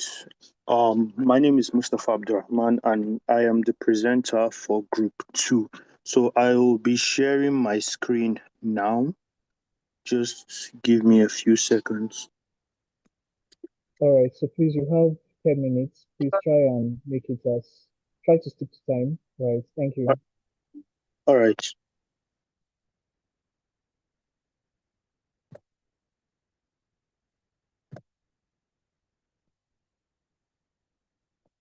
All right. And you guys see the presentation? Yes, we can. So please, can you just put it on presentation mode so that maybe All we right. can get full view? Yes. Okay. Good afternoon. So we're from Group 2, and our presentation under the topic Energy Crisis Impact and Enhancing Energy Contracts will be on the compliance and dispute resolution strategies. So in this slide, we'll be talking about dispute resolution mechanisms, importance of alternative dispute resolution, that's ADR, technology and innovation in contract management, data analytics for compliance monitoring, the impact of renewable energy integration, geopolitical and market dynamics, and advancements in dispute resolution technologies. So the meaning of dispute resolution, dispute resolution encompasses the entire methods used in settling conflicts outside or within the court system. The dispute resolutions primarily include negotiation, mediation, arbitration, and litigation. Litigation is the most recognized and formal method of resolving disputes through the court system. Is the dispute solving method that the layman knows. You go to court, you have the opposing lawyer, you have your own lawyer, and they try to convince the judge, basically, this is putting it in layman terms, of the strengths and merits of their case. Then arbitration is a non-judiciary method where two parties submit their disputes to a third party that is neutral, who is known as the arbitrator. And the decision arrived at by the arbitrator is binding on both parties, and it is governed by the Arbitration and Mediation Act of 2023. Then we have mediation. Mediation, on the other hand, is different from arbitration. It's a little similar, where two parties basically appoint a third party to listen to their grievances and come to a resolution. But the difference between mediation and arbitration is that while arbitration, the decision of the arbitrator is binding, in mediation, the decision of the mediator is not necessarily binding on the two parties. The mediator's job is just to help the disputing parties communicate and reach a mutually acceptable resolution. Then we move to preemptive measures to avoid disputes. We have clear contract drafting, early conflict identification, proactive dispute resolution frameworks, and collaborative partnerships. These are a combination of strategies which are tailored to the unique needs and dynamics of the energy industry. The importance of ADR, alternative dispute resolution. One is that the expedited resolution. ADR mechanisms such as mediation, arbitration facilitate faster dispute resolution compared to traditional litigation. Since most of us here are lawyers or in some way legally inclined, we understand that litigation takes a lot of time. There's finances involved, there's time, there's effort. So ADR serves to expedite those quote unquote difficulties. Then we move to cost efficiency. ADR is generally more cost effective than pursuing litigation, and which, as we are familiar with, litigation could take years. We have cases that take decades before resolution is reached. Number three, the flexibility and informality of ADR processes. As we all know, litigation processes are very formal, very structured, but in ADR, there's this freedom for parties to freely express their views and their grievances. Then the relationship preservation, because litigation is it's almost like a conflict between two lawyers. It's almost like a battle. More often than not, you find parties falling out after the litigation process. ADR serves to preserve the relationship between two parties. Then we have party autonomy. ADR allowing parties to have greater control over the outcome of their dispute, and this fosters mutually beneficial solutions. We move on to case study examples of alternative dispute resolution. We have the Shell and Ogoni communities mediated settlement in 2015, where after long-standing environmental disputes with the Ogoni communities over land degradation and compensation, and after years of litigation, a mediated out-of-court settlement was reached in 2015, where Shell agreed to pay 55 million to the affected communities. And this resolution was met in good faith between both parties. Then we have the Chad-Cameroon pipeline disputes, where Chad unilaterally redirected oil revenues meant for development under a World Bank supervised agreement, and this triggered a major international dispute. The World Bank had to step in as a neutral arbitrator, and negotiations were conducted, and Chad agreed to restore revenue sharing terms. Moving on to technology and innovation in contract management, we look at the role of technology in contract automation. The energy sector, as we know, is one of the most contract-intensive industries in the world, as our mentors have pointed out. From upstream gas exploration, power purchase agreements, there are a lot of complex transactions that are required. And with the emergence of AI, the contract lifecycle management software is now reshaping how energy contracts are drafted, executed, monitored, and enforced. What contract automation means? It basically means the use of technology to streamline, digitize, and manage the full life cycle of a contract, from the initial drafting and negotiation through execution, performance monitoring, and eventual termination or renewal. So from the birth to the end of the contract. And examples of energy contracts are power purchase agreements, oil and gas contracts, renewable energy contracts, and etc. Then the key technologies driving contract automation include AI. As we all know, we don't need much explanation for what AI is. All of us use AI these days. Then blockchain technologies, smart contracts, and contract lifecycle management software. The benefits and challenges of technology in the energy contract management. The benefits are efficiency and speed, because what AI does in seconds, it might take weeks for the average person to do. We have accuracy and consistency, real-time compliance monitoring, dispute prevention, and cost reduction. Then the challenges, we have cybersecurity risk, because we are using AI and we're using technology. There's always this risk of cybersecurity hacks and other stuff. Then we have legal recognition. We do not have laws that fully, or the use of AI and the advent of AI has not been fully recognized by the legal profession. Like, we're getting there, but there's no full recognition. Then there's the high implementation cost and the skills and capacity gap. We are looking at data analytics for compliance monitoring. Data analytics play a vital role in strengthening compliance within energy sectors. As the energy sector becomes more complex day by day, relying on manual, human-based monitoring is no longer sufficient.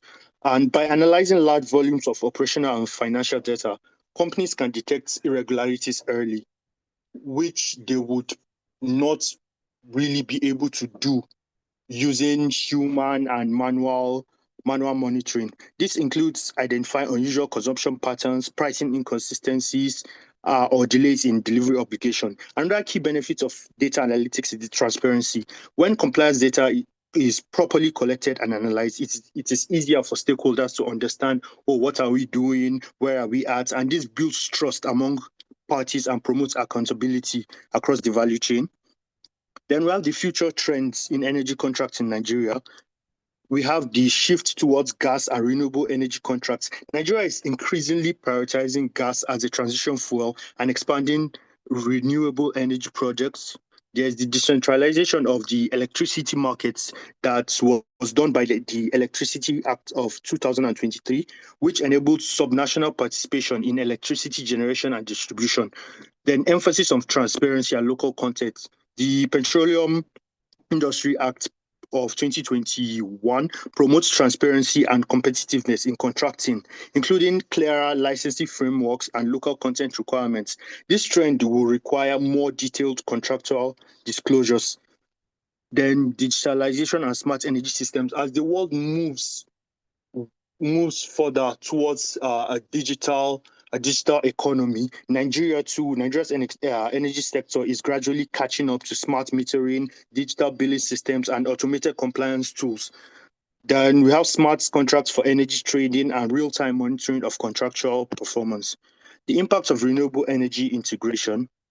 We have the positive impacts, which are reduction in energy crisis and supply deficits, environmental and climate benefits, cost advantages over time, and the decentralization of power supply. Power supply is not really in one body. There's decentralization, which enables effective administration.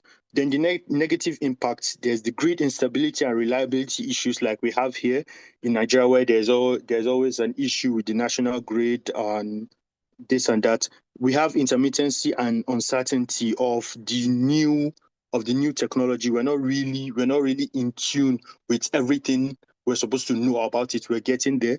Then the infrastructure and grid limitations and the reduced grid inertia.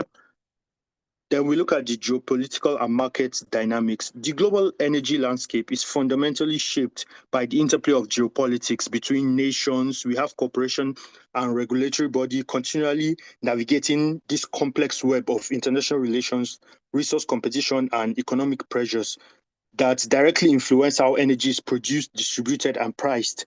The understanding these dynamics is critical for not only policymakers, but also energy contract practitioners, compliance officers, and dispute resolution professionals. Then we have the geopolitical factors influencing energy contracts. We have resource nationalism and state control nationalism, whereby a government decides to nationalize, especially in this instance, we have states decide to nationalize their oil and gas. And by doing that, they renegotiate for higher pay in product sharing agreements between them and all international oil companies, and they impose higher royalties and taxes. Then we have geopolitical conflicts, armed conflict and geopolitical tensions in energy producing regions like we have the Ukraine-Russia conflicts of 2022.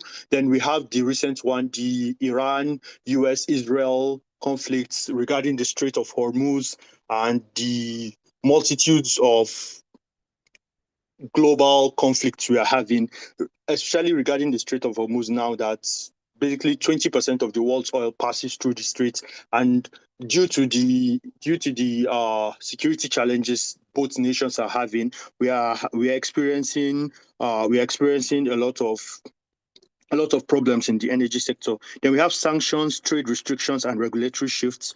Economic sanctions imposed by major economies can drastically alter the landscape governing energy transactions, like sanctions from the US threatening Iran, Russia, and other energy exporting nations have rendered previously lawful contracts unenforceable.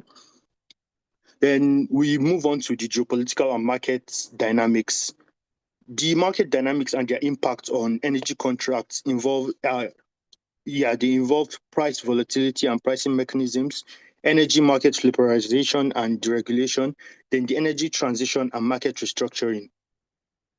The challenges arising from geopolitical and market dynamics, we have the multi-jurisdictional compliance complexity, because different countries have different laws and different jurisdictions. And when we're looking at the global energy sector, there's a lot of friction regarding how countries interact with each other. Then we have contract performance under geopolitical stress, like I mentioned earlier, geopolitical conflicts and unrest really frustrate contract performances. Then advancement in dispute resolution technologies.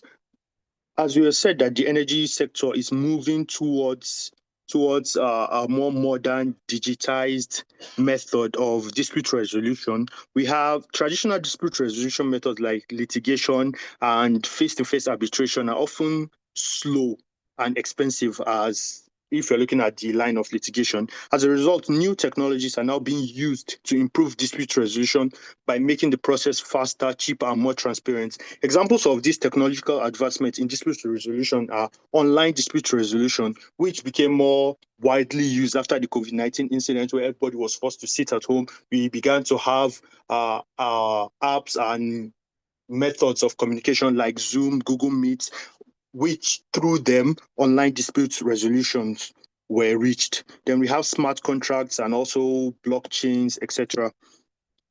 All right, we've come to an end for the presentation, for the Group 2 presentation.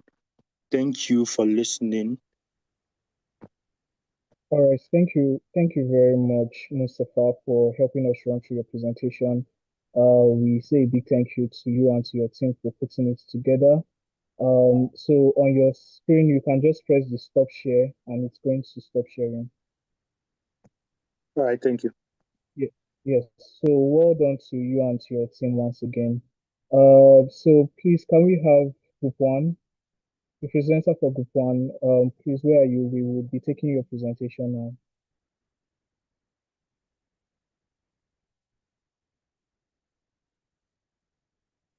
Hello, group one presenter.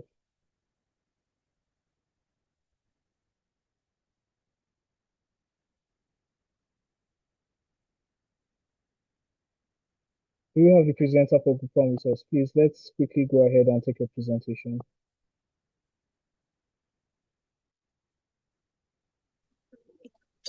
Good morning, Mr. Williams. Good morning, mentors and mentees. The presenter for this group is supposed to be Dendu, but she's unavailable. Whereas Sorry. the backup presenter will be taking the presentation for today. Okay, okay, thank you. Okay, goodness, I can see you're trying to also speak. Please, you can go ahead.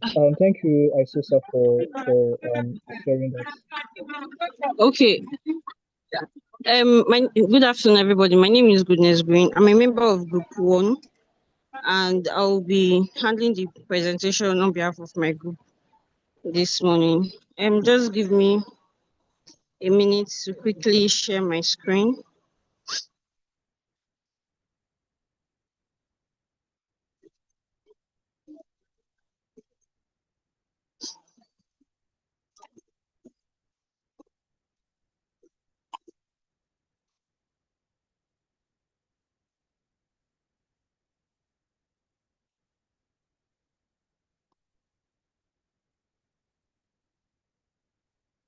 My apologies, is taking a while.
So sorry, Please, let me yes, suggest, right? If the Gypsy team has the presentation, you can put it up for her to present rather than wait for her now. I think those presentations were shared. yes, That sir. will be I'm very trying to get. thank you, sir. Yeah, Yeah, from thank your end, you. you can put it up for her, so it saves us time to review. If you don't mind, yeah. Yes, sir. I'm working on it, sir. Okay, all right, thanks.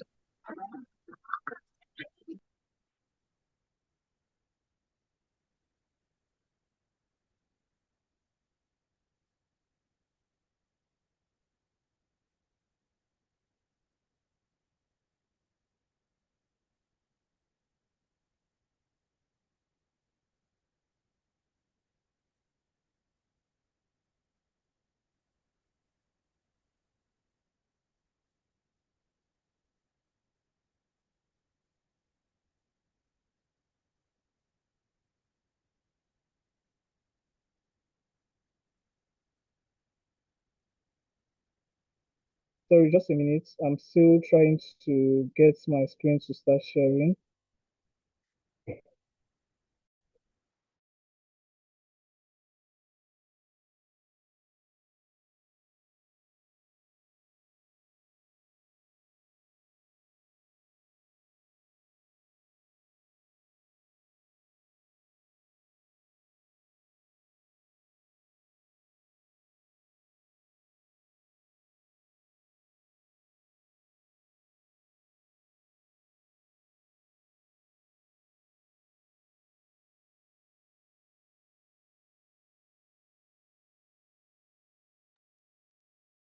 All right, so can you see my screen?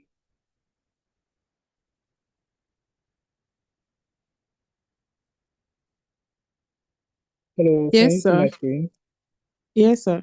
Yes, so please, goodness, you can go ahead. Okay, so we were asked to discuss on enhancing energy contracts, compliance, and dispute resolution. Next slide, please. Okay, so on the introduction to energy contracts, we define energy contracts as legal binding agreements governing energy production, supply, and distribution of energy, and the contracts will cover both the parties um who are parties to the contracts, the distributors, government, the consumers. These are persons who are parties to the contracts. And the common types of energy contracts we have are power purchase agreements, fuel supply agreement, transmission and distribution agreement, etc. Next slide, please.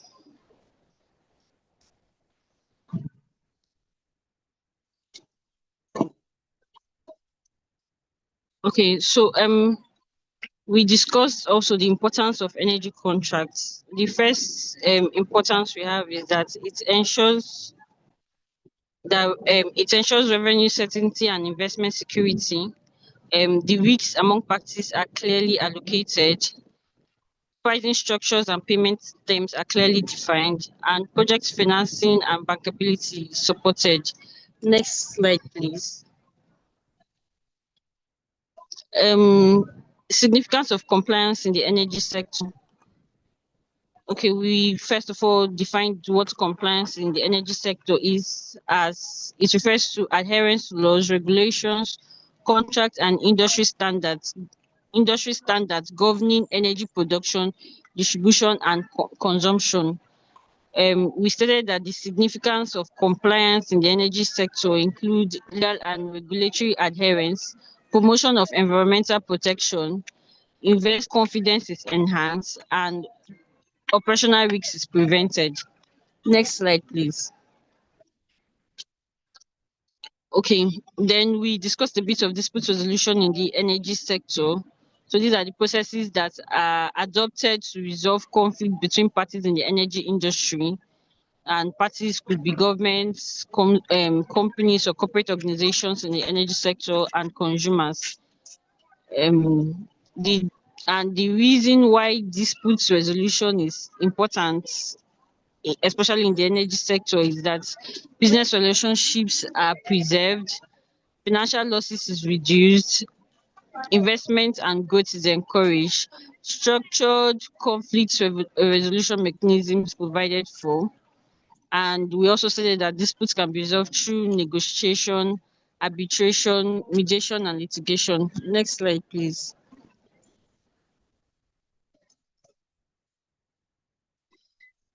Okay, then for regulatory landscape in the energy sector, this has to do mainly with the laws and policies governing the energy sector, although we didn't clearly state what laws are in place regulating the energy sector at the moment.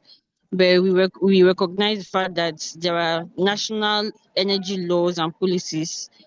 There are corporate bodies, government agencies that requires that certain licenses and permits are gotten to operate in the energy sector. Okay, next slide, please.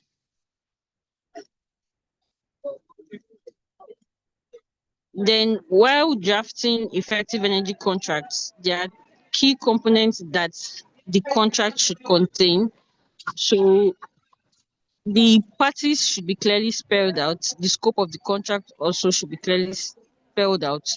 The delivery timeline should be clearly spelled out. Pricing and payment should be clearly spelled out. The terms and conditions of the contract should be spelled out. The scope and obligations, risk allocation clauses, force majeure in case of unforeseen circumstances or events, dispute resolution clause, regulatory that the contract also should be in tandem with the laws that are in place at the moment, and then the risks and responsibilities that each party should bear in the contract should be allocated. Next slide, please.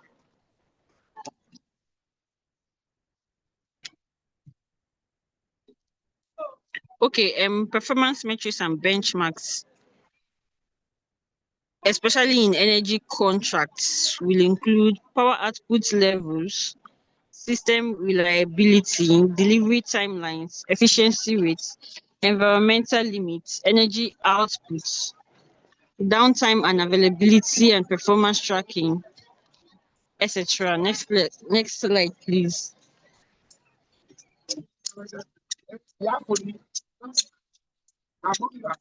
Okay, I just discussed this in the previous slide. So next slide. Okay, so the charges in energy contracts. First is regulatory uncertainty. We live in a very fast-paced world where the laws are constantly changing. So what the law it's as it is today may not be what it is tomorrow. Same also with market volatility. Fuel was 800, 900 2 weeks ago, and by the time we woke up the next morning, it's now 1,400 in some areas, 1,300 in some areas, as the case may be. So these are the challenges that draftsmen may encounter, especially as lawyers when drafting energy contracts. Then the political and economic changes that happens constantly. The change in the government could mean the introduction of new laws, which could also pose as a challenge, or it could affect the industry in one way or the other.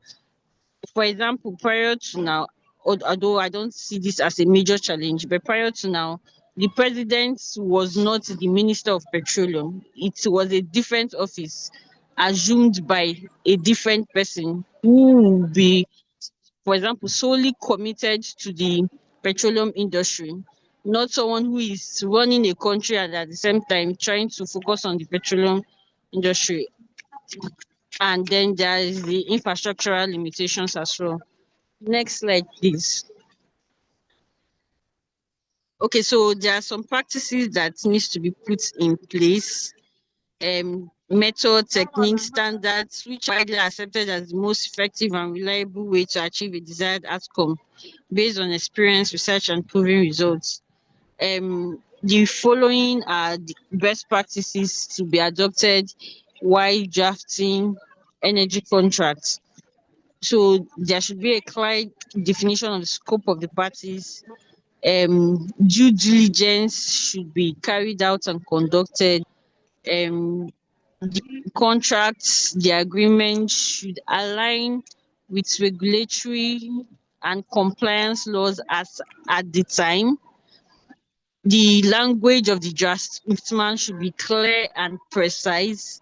There should be no room for ambiguity, especially in the interpretation of the law. Um, Flexible mechanisms should also be imputed in the contract. For example, we earlier discussed market volatility. I think a reasonable draftsman should foresee this and also look for a way to couch that term into the contract that allows for matters like that.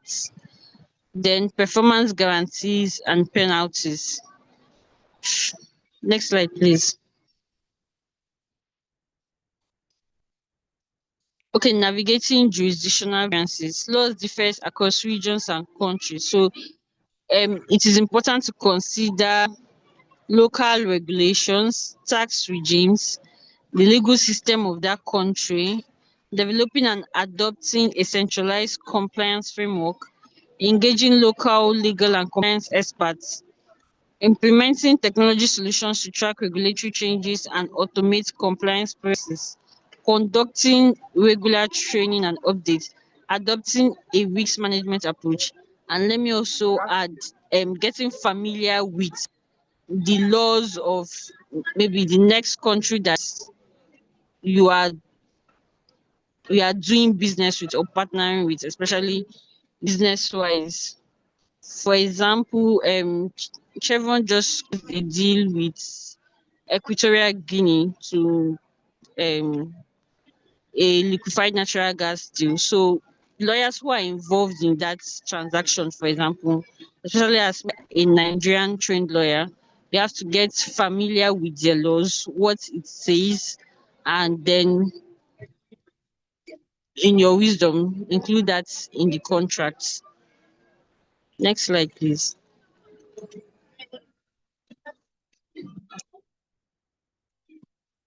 Energy contracts are critical for sector stability.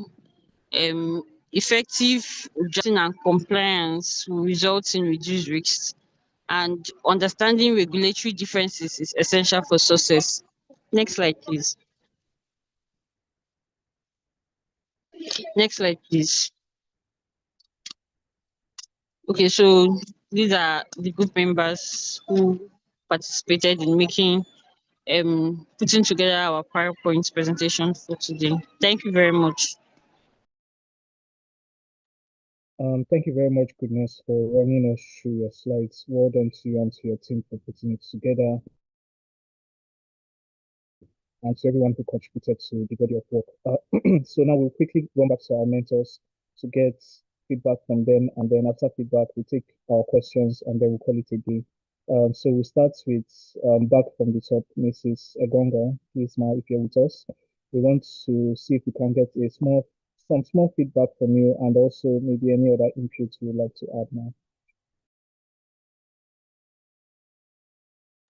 Okay, thank you very much.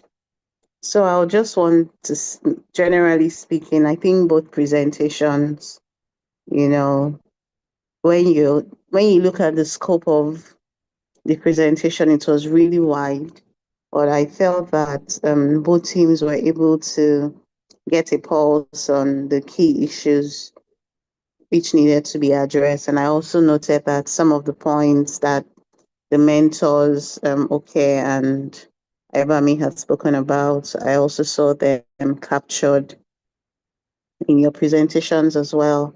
I think just some additional comments.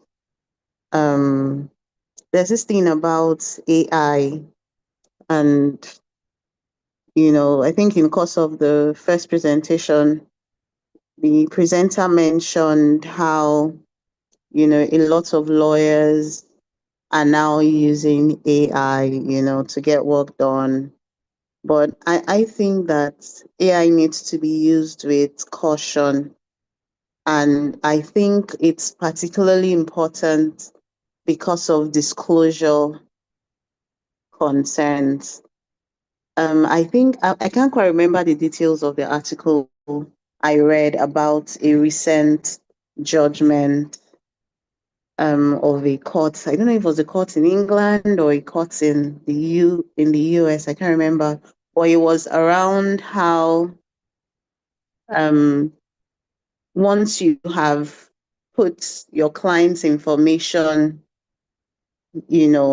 on some of all these AI tools, that information was no longer, private or confidential between client and counsel. And so it's just an important consideration for lawyers to ensure that if you're going to be using AI, you need to disclose that to the client. The client needs to be aware that you're taking their information and you're processing it, on that kind of platform. Or maybe there are ways to utilize AI without actually disclosing privileged information. I just feel that it's one thing for us to note. I also, just on the side, and this is something I also tell my colleagues, AI is good, AI is fantastic, but it shouldn't replace the mental rigors that you need to put yourself through as a lawyer. So if I ask you for a brief or I ask you for a report and you send me an AI report, more often than not, I'm going to know, because somehow once I've interacted with you over time, I would know how you speak, I would know how you write, and I would also understand your flow, like your thinking flow. So when I get a report that's AI generated, it's so easy to spot. Do you get? So I think just those two things to pay attention to: disclosure concerns, confidentiality, client privilege, and then just the discipline that comes with independent thoughts. So I would say have your independent thoughts. You can broaden or get ideas with AI, but you should still put yourself under that discipline to fine tune your ideas and present a work that's original to you as much as possible. Then I also wanted to highlight, just on discussions around ADR, I wanted to highlight the point that Ayobami raised. Honestly, internally, we've had to review our contracting, process and have a tiered approach in terms of the number of arbitrators that we have, depending on the nature of the dispute, the amount, being disputed, because arbitration costs can be significant. Even mediation costs can be significant. How much more arbitration? So when you talk about the importance of ADR and you say cost efficiency, I feel that is relative. I feel that it's relative because, in a way, yes, conventional litigation through the courts might be expensive, especially when you're using senior lawyers and all. It could run into hundreds and hundreds of millions. I know that. But in terms of the process is largely government funded. So it's really not as expensive. Your filing fees, all those, they're really not as expensive. When you enter the arena of international arbitration, especially when you now have arbitration with multiple arbitrators, those bills can really go high. Also, in terms of formality, I feel like over time, arbitration to me just feels like a client and rules driven litigation, because arbitration is now so formal, and it's almost like a court process, really, in terms of how your claims are presented, your notices, all those things. It's very, very similar to the litigation system. It's just that, it's client driven. You have party autonomy like you provided. And once you pick the right rules, you can have an idea of when the matter will actually be concluded, unlike conventional litigation. So it's just important for us to really interrogate what the value of these alternative dispute resolution mechanisms are, and not just accept, the blanket advantages that, it's cost efficient, it's flexible, there's relationship preservation.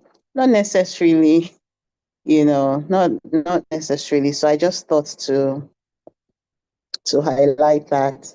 I think the last point I wanted to just touch on was on the last presentation, where they talked about best practices. And I particularly liked that slide because it spoke about the issue around thorough due diligence. And I think maybe initially I was making the point more from an operator perspective, but I think it's important both ways, both from the operator or the company perspective to the contractor perspective. It's very important that you conduct a DD on both sides. I think it was also both parties touched on issues around sanctions and just the general regulatory environment, geopolitical environment that we're in. where, a contract that was valid today, just because of some other counterparty obligations, probably not even on that contract, but on maybe financing arrangements or other parties, could invalidate or inhibit your ability to enter contracts with other parties. So it's important for you to make sure that you check and have a clear understanding of who the contracting parties are, both in terms of their ownership and in terms of their general compliance, culture in relation to contracts. So those are just the few, just general comments on the presentations. But thank you very much. I learned a lot listening, and to the other mentors as well. Thank you. Thank you very much, Mrs. Ekanwa, for running us through your feedback. We really, really do appreciate. Mr. Okelgene, do you have any feedbacks for our mentees? Okay, all right, Dennis, thank you. Thanks to JIIPCC, and then again, well done for the feedback that given by Gongon.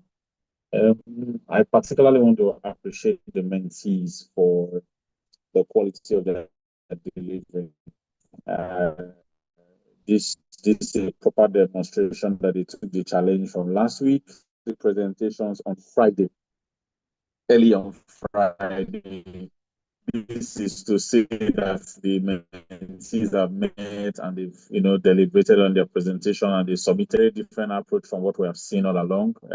We took our time to speak to the mentees last week on what is expected of them, and it seems that they have actually responded to the call, and that they've done a good job. So well done on delivering on time. The quality of presentation very much better than what I've seen before. So kudos again to both Group 1 and Group 2. In terms of presentation, I would say excellent. Compared to what we have seen in the last 4 weeks. The primary presenter was not available for Group 1. There's a backup presenter, and goodness and Green did a very good job again in delivery of your ideas. So again, I think Egonga has talked more in depth on a particular issue again that has been raised. Taking a different cue from the position I took last week, where I was basting the entire team, Group 1 and Group 2, and what has gone wrong. I think this month I want to praise both teams for their performance. One of my observations was that Group 2 is still leading in terms of their preparedness. Group 1 had to come back again to catch up, which is not supposed to be that way. Group 1 is supposed to present first, as I expected in Group 2. So Group 1 still has some catching up to do, fine-tuning within your team, and showing up when you guys need to meet, getting the job done, and ensuring your delivery is high. I would not want to go into the nitty-gritty of the team. The quality of the aspect of the conversation you touched, from alternative dispute methodology, contract management. I think there was a diverse range of topics that were talked about, and the way you spoke about it, I think I'm quite impressed. So thank you and well done to both teams. I think we still have one more week that we're going to meet. I will expect us to cap that one very well. So thank you very much and well done to both teams.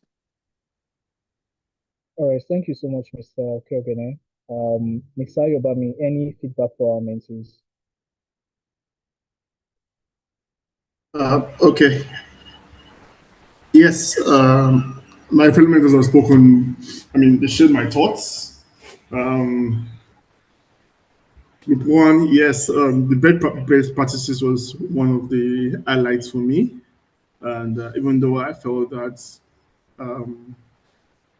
I wanted to hear more of your own personal thoughts, because at one time, both groups, it somehow felt like you were reading your slides, which is okay, but sometime later in the future, and you may need to have a more of just more fanciful, putting your points and discussing. That way, more of your own thoughts can also come out while you're discussing. So, but fantastic work by both teams.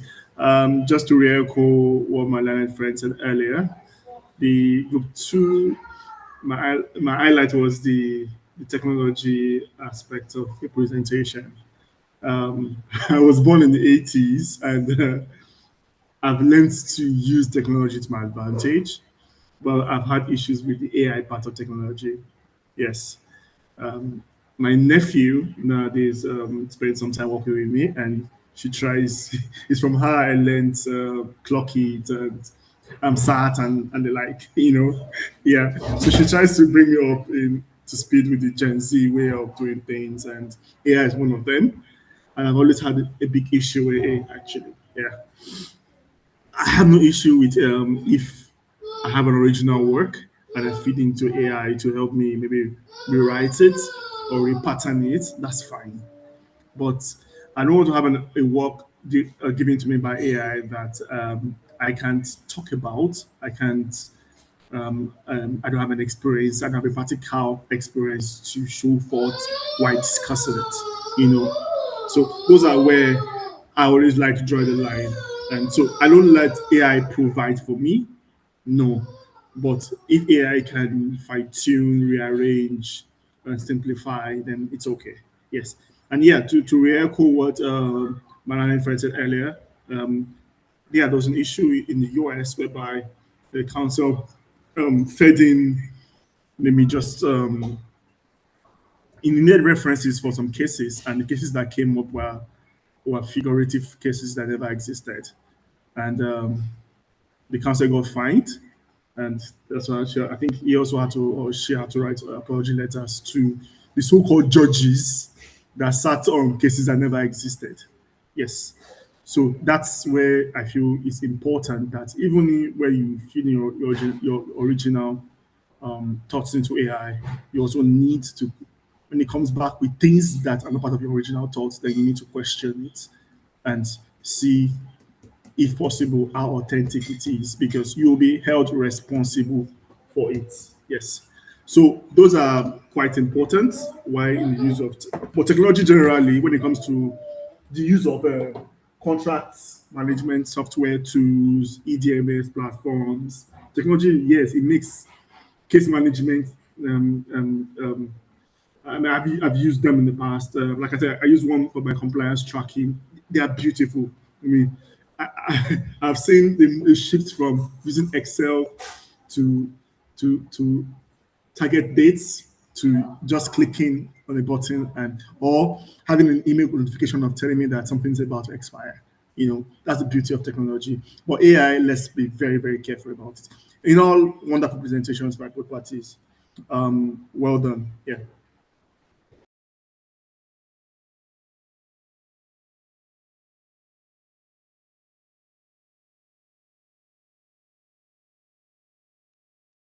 All right, thank you to our mentors for their feedback in the session. We are almost done with class, but we have a few questions on the chat box that was sent by, I think, Group 2 when they made their submissions. And I don't know if it will be possible for our mentors to help us run through the questions. So the questions are five on the chat box. So I don't know if you can take 10 minutes for that.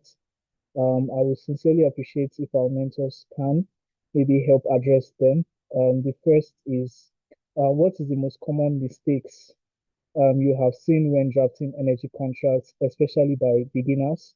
That is for the first question. The second question is, what factors determine how risk is allocated between parties in energy contracts? The third question is, how are performance metrics enforced in real life energy contracts? The fourth is, what is the biggest compliance challenges currently facing the energy sector in Nigeria? And last but not least is, what should lawyers look out for when choosing the governing law and dispute resolution forum?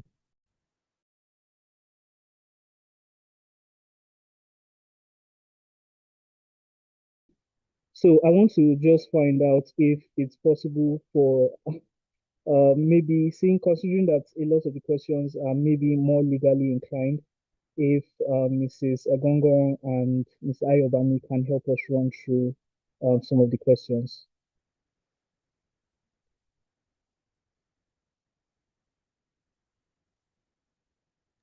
Okay, thank you. Okay, so I would love to believe that some of these questions were questions before this presentation, because I believe some of them should have been um, answered while the mentors were having their presentation. Yeah. I don't know if I'm meant to go through all, or I just go through a few and allow my other mentors discuss, because we have 10 minutes. Okay, so the first one is what are the most common mistakes you've seen while drafting energy contract, especially by beginners? Okay, so I'll always say I feel in whatever sector you are in, understanding the scope or the work is quite important.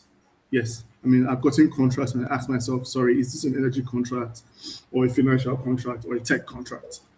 So I feel understanding the scope of what you're trying to achieve is quite important. Yes, there's some contracts where I said it earlier when I was explaining LDs.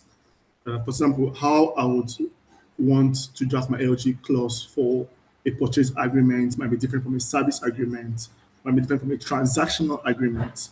Yes. So I just believe that knowing the scope of work of what you're to achieve of that project would help in drafting more appropriately. And of course, why there might be contract for the contract might be a contract for everything might have an agreement or a contract. There are various ways and various modes, various clauses are more important to a particular sector than another sector. So that's why I say knowing the institution in which you are in, and of course that's why we always have senior lawyers to try and guide you. Over the years, you just build a appetite towards the particular sector you are in and how to fit in. I hope that helps. Two, what factor determines how risks are allocated between parties in energy contracts? I also think is depending from it depends on which party do you represent. I've been lucky to be on the contractor angle, and I've been lucky to be on the complaint angle. And now I'm currently working on something whereby I should be advising a government on like similar to NNPC now.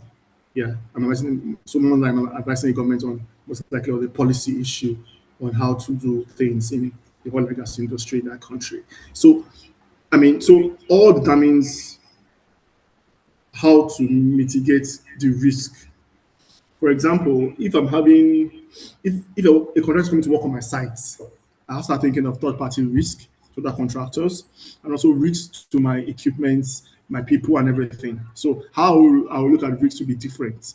And even if I'm a contractor in a site, most likely I'm looking at how to safeguard my own people, my own property, and also how to not to be held liable for destroying a oil well, for example. You get my point. So risk determines on how you are in the value chain. If you're a contractor or a vendor or a supplier, or so that determines what kind of risk you want to prevent and protect yourself against. Yes. So I think that's what creates the factors that you might want to look regard as risk in the contract. Then performance metrics. Okay, so I'm struggling to understand this question. I'm thinking it's more of maybe an okay organized question. Are you talking about in operations in because you say energy performance risks enforced in real life energy contracts? So I'm sorry, I don't understand the question. So I also want to know the context in which um, is it a performance risks in compliance? For example, there are softwares that will tell you that when it's valid, you see the green tick is valid, you know, or like talking about me, for example, I always have a risk register in the project, and with each milestones, I tick whatever has been achieved. So I'm trying to understand the context in which you are talking about performance metrics. Then you talk about the biggest compliance challenges currently facing the energy sector in Nigeria. I would say is duplication in the sense that we have multiple government agencies doing virtually the same. I mean, at one time that I needed to have a annual conditional survey for a particular project, and two government agencies were asking for it. I mean, one wanted to collect like $10,000 for that. The other was collecting like roughly like 2 or 3 million or thereabouts in total, including inspection fees. And I felt like while on the same project we're having two government agencies asking for an ACS. So and so also you always have a lot of territorial wars between, just like we had there between I think Niwa and LASEPA or something. That's it, Lagos Inland Water and the National. Then you also have, I've also had one that Niwa said that they had jurisdiction, the Master said they had jurisdiction. You get my point? So there are a lot of, I feel we need to fine tune the ease of doing business. Too much of documentation sometimes. I feel like, and I was thinking to myself, why don't you just have one document, have everything on there? Okay, for example, I have applied to a Norwegian um, um, government agency once. I was having a meeting for 10 o'clock on a Monday morning. I sent an email and I went for the meeting. By the time I got back, I saw the soft copy in my email box. And they didn't ask for money. I was like, if it's Nigeria, the same thing that the Nigerian government would ask for a lot of money. I'll go through a month of doing this, doing that, doing this, and doing that. So we need to improve the ease of doing business, especially compliance wise. It's always too rigorous. And that's a part that nowadays I try to avoid. Anytime I hear compliance, I say, please, oh, no, let me call someone else to do it. You get my point? Because it's always too painstaking to me and too stressful for me. Yes. The last one says, what should lawyers look out for when they are choosing governing law and dispute resolution forum? Yes. Like I said, knowledge of what our governing law, the governing law is very important. But I always say this, if it's a contract between Nigerians, always try for Nigerian law. And I think that is backed by also the local content laws we have in Nigeria. Especially when NCB and NB will come and audit you.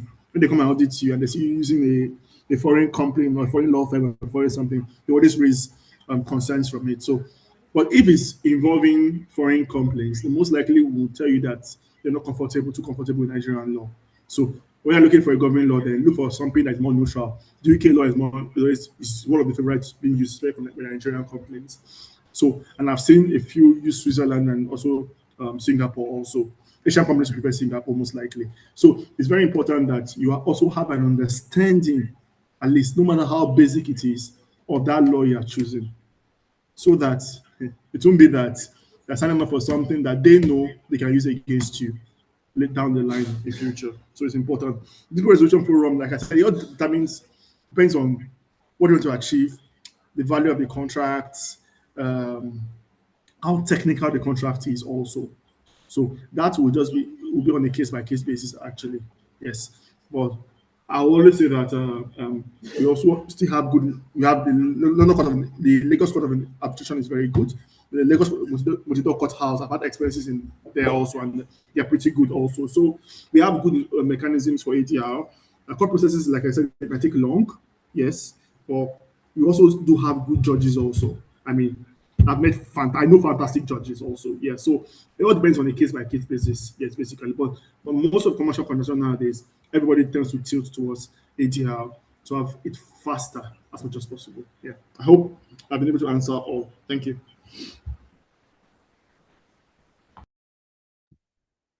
All right. Thank you so much, sir. Thank you so much, sir, for helping us run through those questions. For want of time, I think it's safe to say we can draw an end to class here. It's a little bit gone fast and gone beyond the time we had initially allocated for class. And just to end the session, please, mentees, if you can turn on your videos, let's quickly take a picture and then we'll call it a day. So please kindly turn on your videos for the mentees. Any mentor, also our mentors, please, if you can, we'll be taking a quick video, a quick picture. Thank you all. All right, thank you, Mr. Ayobami. Please, can we have more mentees turn on their videos? Let's quickly do that. Thank you so much, Mrs. Aganda. Please, we are waiting for you. Please turn on your videos. Let's quickly take our pictures.